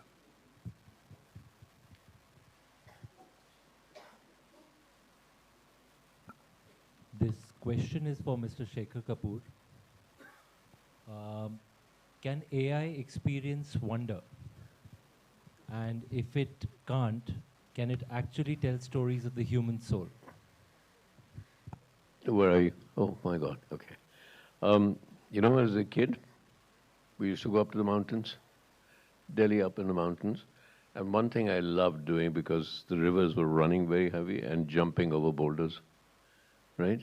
So I would jump over one boulder, then another one, then calculate how many, and then another one, and After a while, you need to know 3 boulders, 4 boulders, 5 boulders, because your momentum has picked up. As your momentum picks up, you then only survive if you get into the zone. Now, you get into the zone, and now you're jumping over 4, 5, and your momentum is impossible. My mother hated what I did, but I was so excited when I got into the zone. So by the time I finished it, my heart has stopped. It's like beating. I'm fearful, but I'm hopeful. So, but Elon Musk can actually put a chip in my brain today and say, jump over that, go there, go there, go there, and predetermine how I'm going. Now, here comes the question. Why would I do it? Because I'm doing it because I feel fear and wonder. And I have faith I can do it. And I am successful because I believe in God, whatever you call God. You know, so faith, wonder, fear, ultimately, it's what makes us human. AI can't hope. I hope I'll succeed. I hope I won't die. So when you talk about wonder and hope and things like that, is AI cannot feel those things. You cannot make AI feel hope. Because the only thing, the other thing is hope, the antidote to hope is failure. You can't teach AI to fail. And if you can teach it to fail, then you need to teach what death means. How do you teach AI what death means? You can't do that. So wonder is such a human thing. So I'm glad you used that word. To wonder is to be human. Then how does AI tell the stories of human souls, since you had the 48 hours? Sorry? You had the 48 hours competition where everything was written and made on AI. Storytelling. How did they do it? They told really good stories. And they made me believe in the characters. That's why I was telling you that I started to believe in the character on a 2-minute film. That's why, so somebody asked me, is Amitabh Bachchan under threat? That's why I asked you about Tom Cruise. Is he under threat? Of course he is. Because if AI can create characters in 2 minutes that I start believing, because the only reason I'm crying is because I believe in the characters, then of course it is. Yeah. Storytelling is wonder creating also. Right. Okay? Thank you.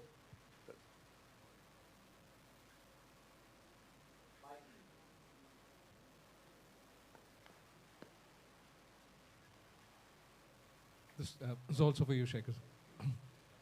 Firstly,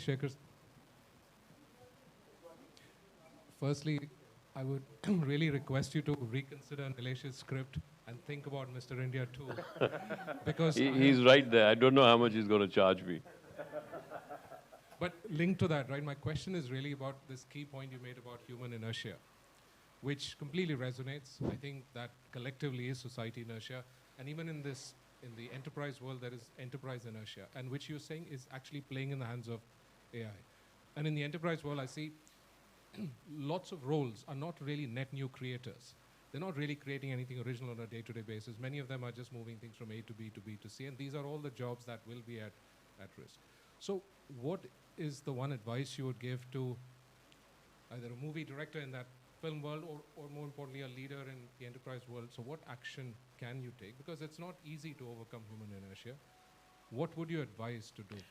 You know, most of us don't believe in our own intuition. That's the only exam, because his grandmother's given him curd till we realize that we have gut intuition.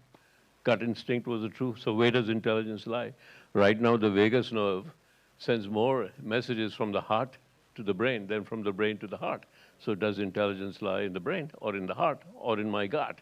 So we don't know what that means. So what we do know, we have intuition, wherever it comes from. We know we have that. And most people don't trust their intuition.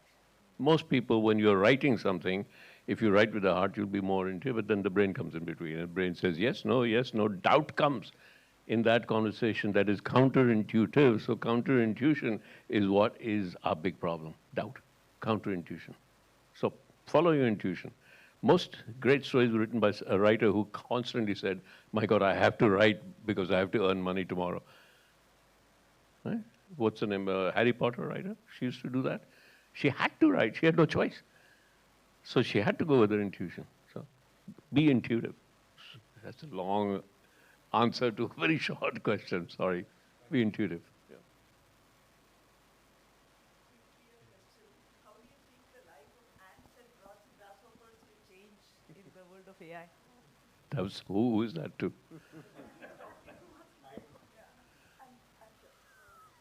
Yeah. How will the lives of grasshoppers and ants? I just, I mean, when I look at ant hills, when I see images, when I read about ants, it's a marvel how they organize themselves and self-organize themselves. That is probably intuitive AI is best shown in the self-organization of how ant hills are formed when you dig deeper and you dig deeper. You know, that whole adage that, you know, the food that is found is by the ant that doesn't follow the line. And every now and again you'll see if you're following ants, one ant goes the other way. Where does that instinct lie? When you find flocks of birds that go from this way to that way, this way, it's like an anthill. Which bird actually made the decision? And as it suddenly turned, 1,000 sparrows turned, called the murmurings of sparrows. Anthills are like that. They are intuitively connected. And probably that is the future of our organizations under AI. We need to be intuitively connected. The way these birds move, I cannot work out because they move in such absolute unison. Which bird actually did it? No, they're intuitively connected to each other. So in a way, that's what we've got to learn from them, the intuitive connections with each other. Okay, thank you. Oh my God. That's the end of my philosophical ideas. Like, done. Right. Thanks. I don't have a question to a particular speaker, but I want to just remember an experience and talk about it in the context of all the speeches that we have heard today. If you've been to Las Vegas Sphere Dome, there is something called an Aura AI robot. My kids were very, very keen, so last year summers we went there. And we were watching what happens with Aura AI robots. And there was a queue of people wanting to ask questions, and all kinds of crazy questions were asked. And there was a lady who allowed a couple of people to go in the front, and she was waiting in the queue. And when her turn came, her name, imagine, was Sandra. And Sandra said, Aura, can I ask you a question? Aura first said, Sandra, I must compliment you for the patience that you showed while you were waiting in the queue. I was zapped because I always thought that when you said, hello Siri, is when she listens, not when she is observing. So that was first. And Sandra asked a question saying, Aura, do you understand emotions like pain or happiness? You know what Aura said? I do not, but I know human expressions when they hear of painful stuff. Watch my face. And Aura is a robot. So she shows how a person who's pained will show emotions on the face. And she says, now see when I smile. And she shows how the face turns when somebody is happy. She said, I've learned that when I talk about painful circumstances, death, or human pain, your expressions will be one way. And when I talk about happiness, your expression will be that way. And then it tells me that AI will test it out, watch, and then develop this cognitive ability to keep pushing the boundaries. And as we give back the data again, it completes the loop of that learning. And in that comes the whole safety, security, and the rule-based thinking that we want to bring in. Just a thought I thought I'll share with you all. Thank you.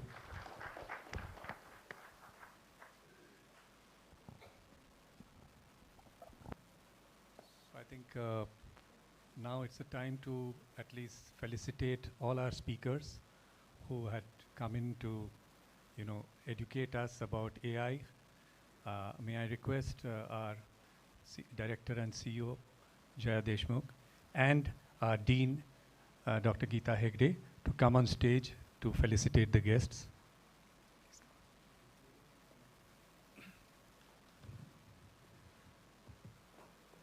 So, Dr. Vilas Dhar, please be on stage.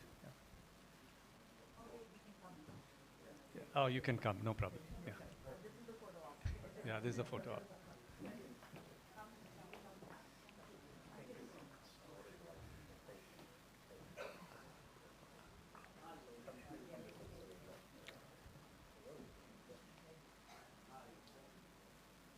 Dr. Avinash, please.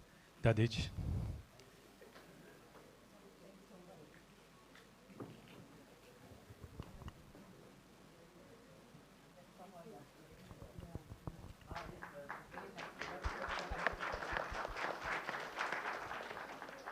Advait Mandikar.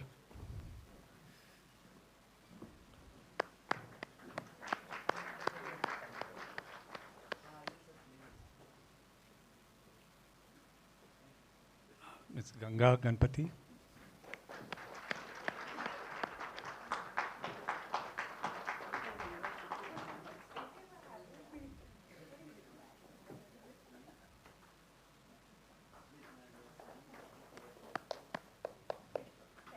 Mr. Vivek Ganotra.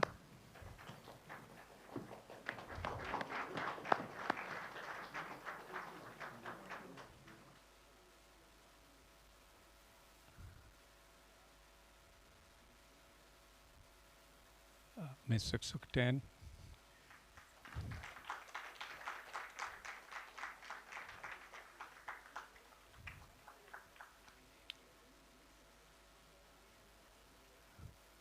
Professor Harmony, Singaporean.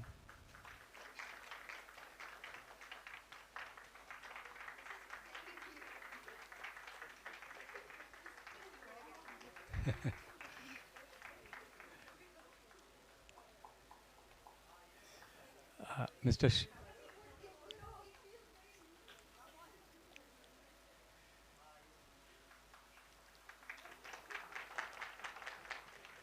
Mr. Shekhar Kapoor.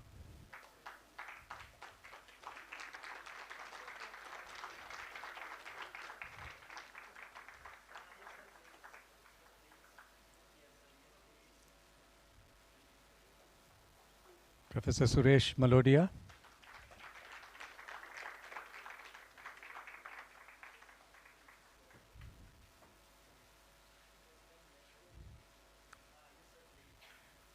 Dr. Nirja Sharma.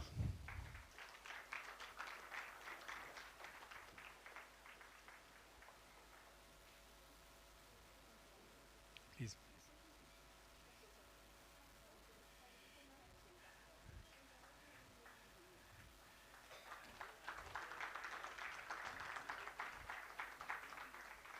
And Mr. Himanshu Vashishta.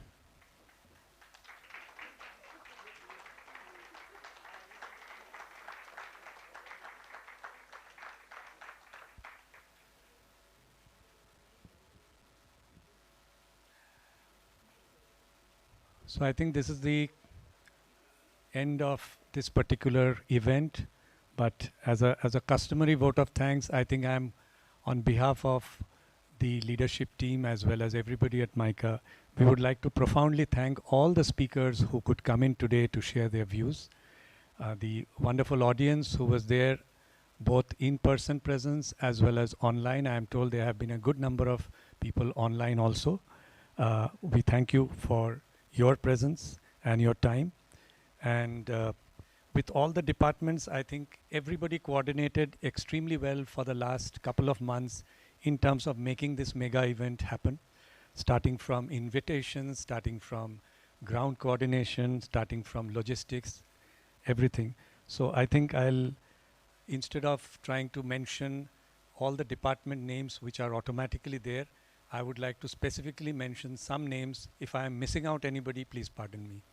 So starting from Vineet Shah,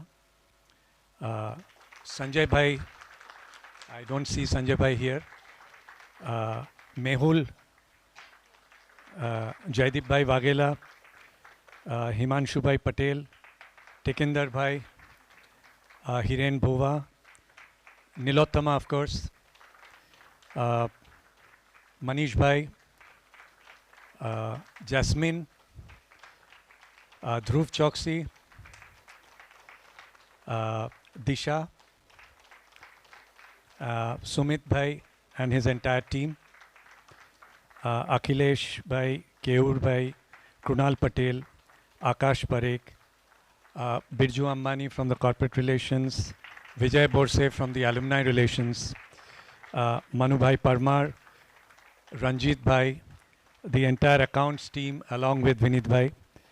And lastly, how can we forget the entire contribution of our faculty team who have helped us immensely for making this happen. And this is a small way of saying thank you to all of you.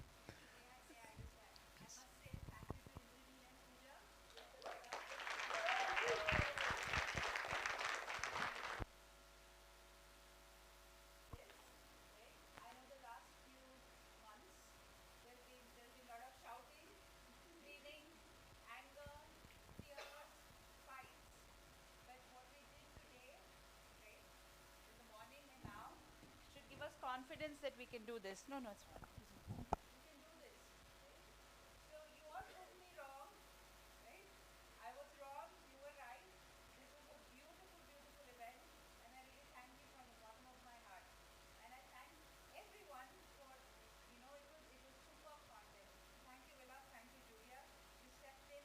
And what a wonderful event.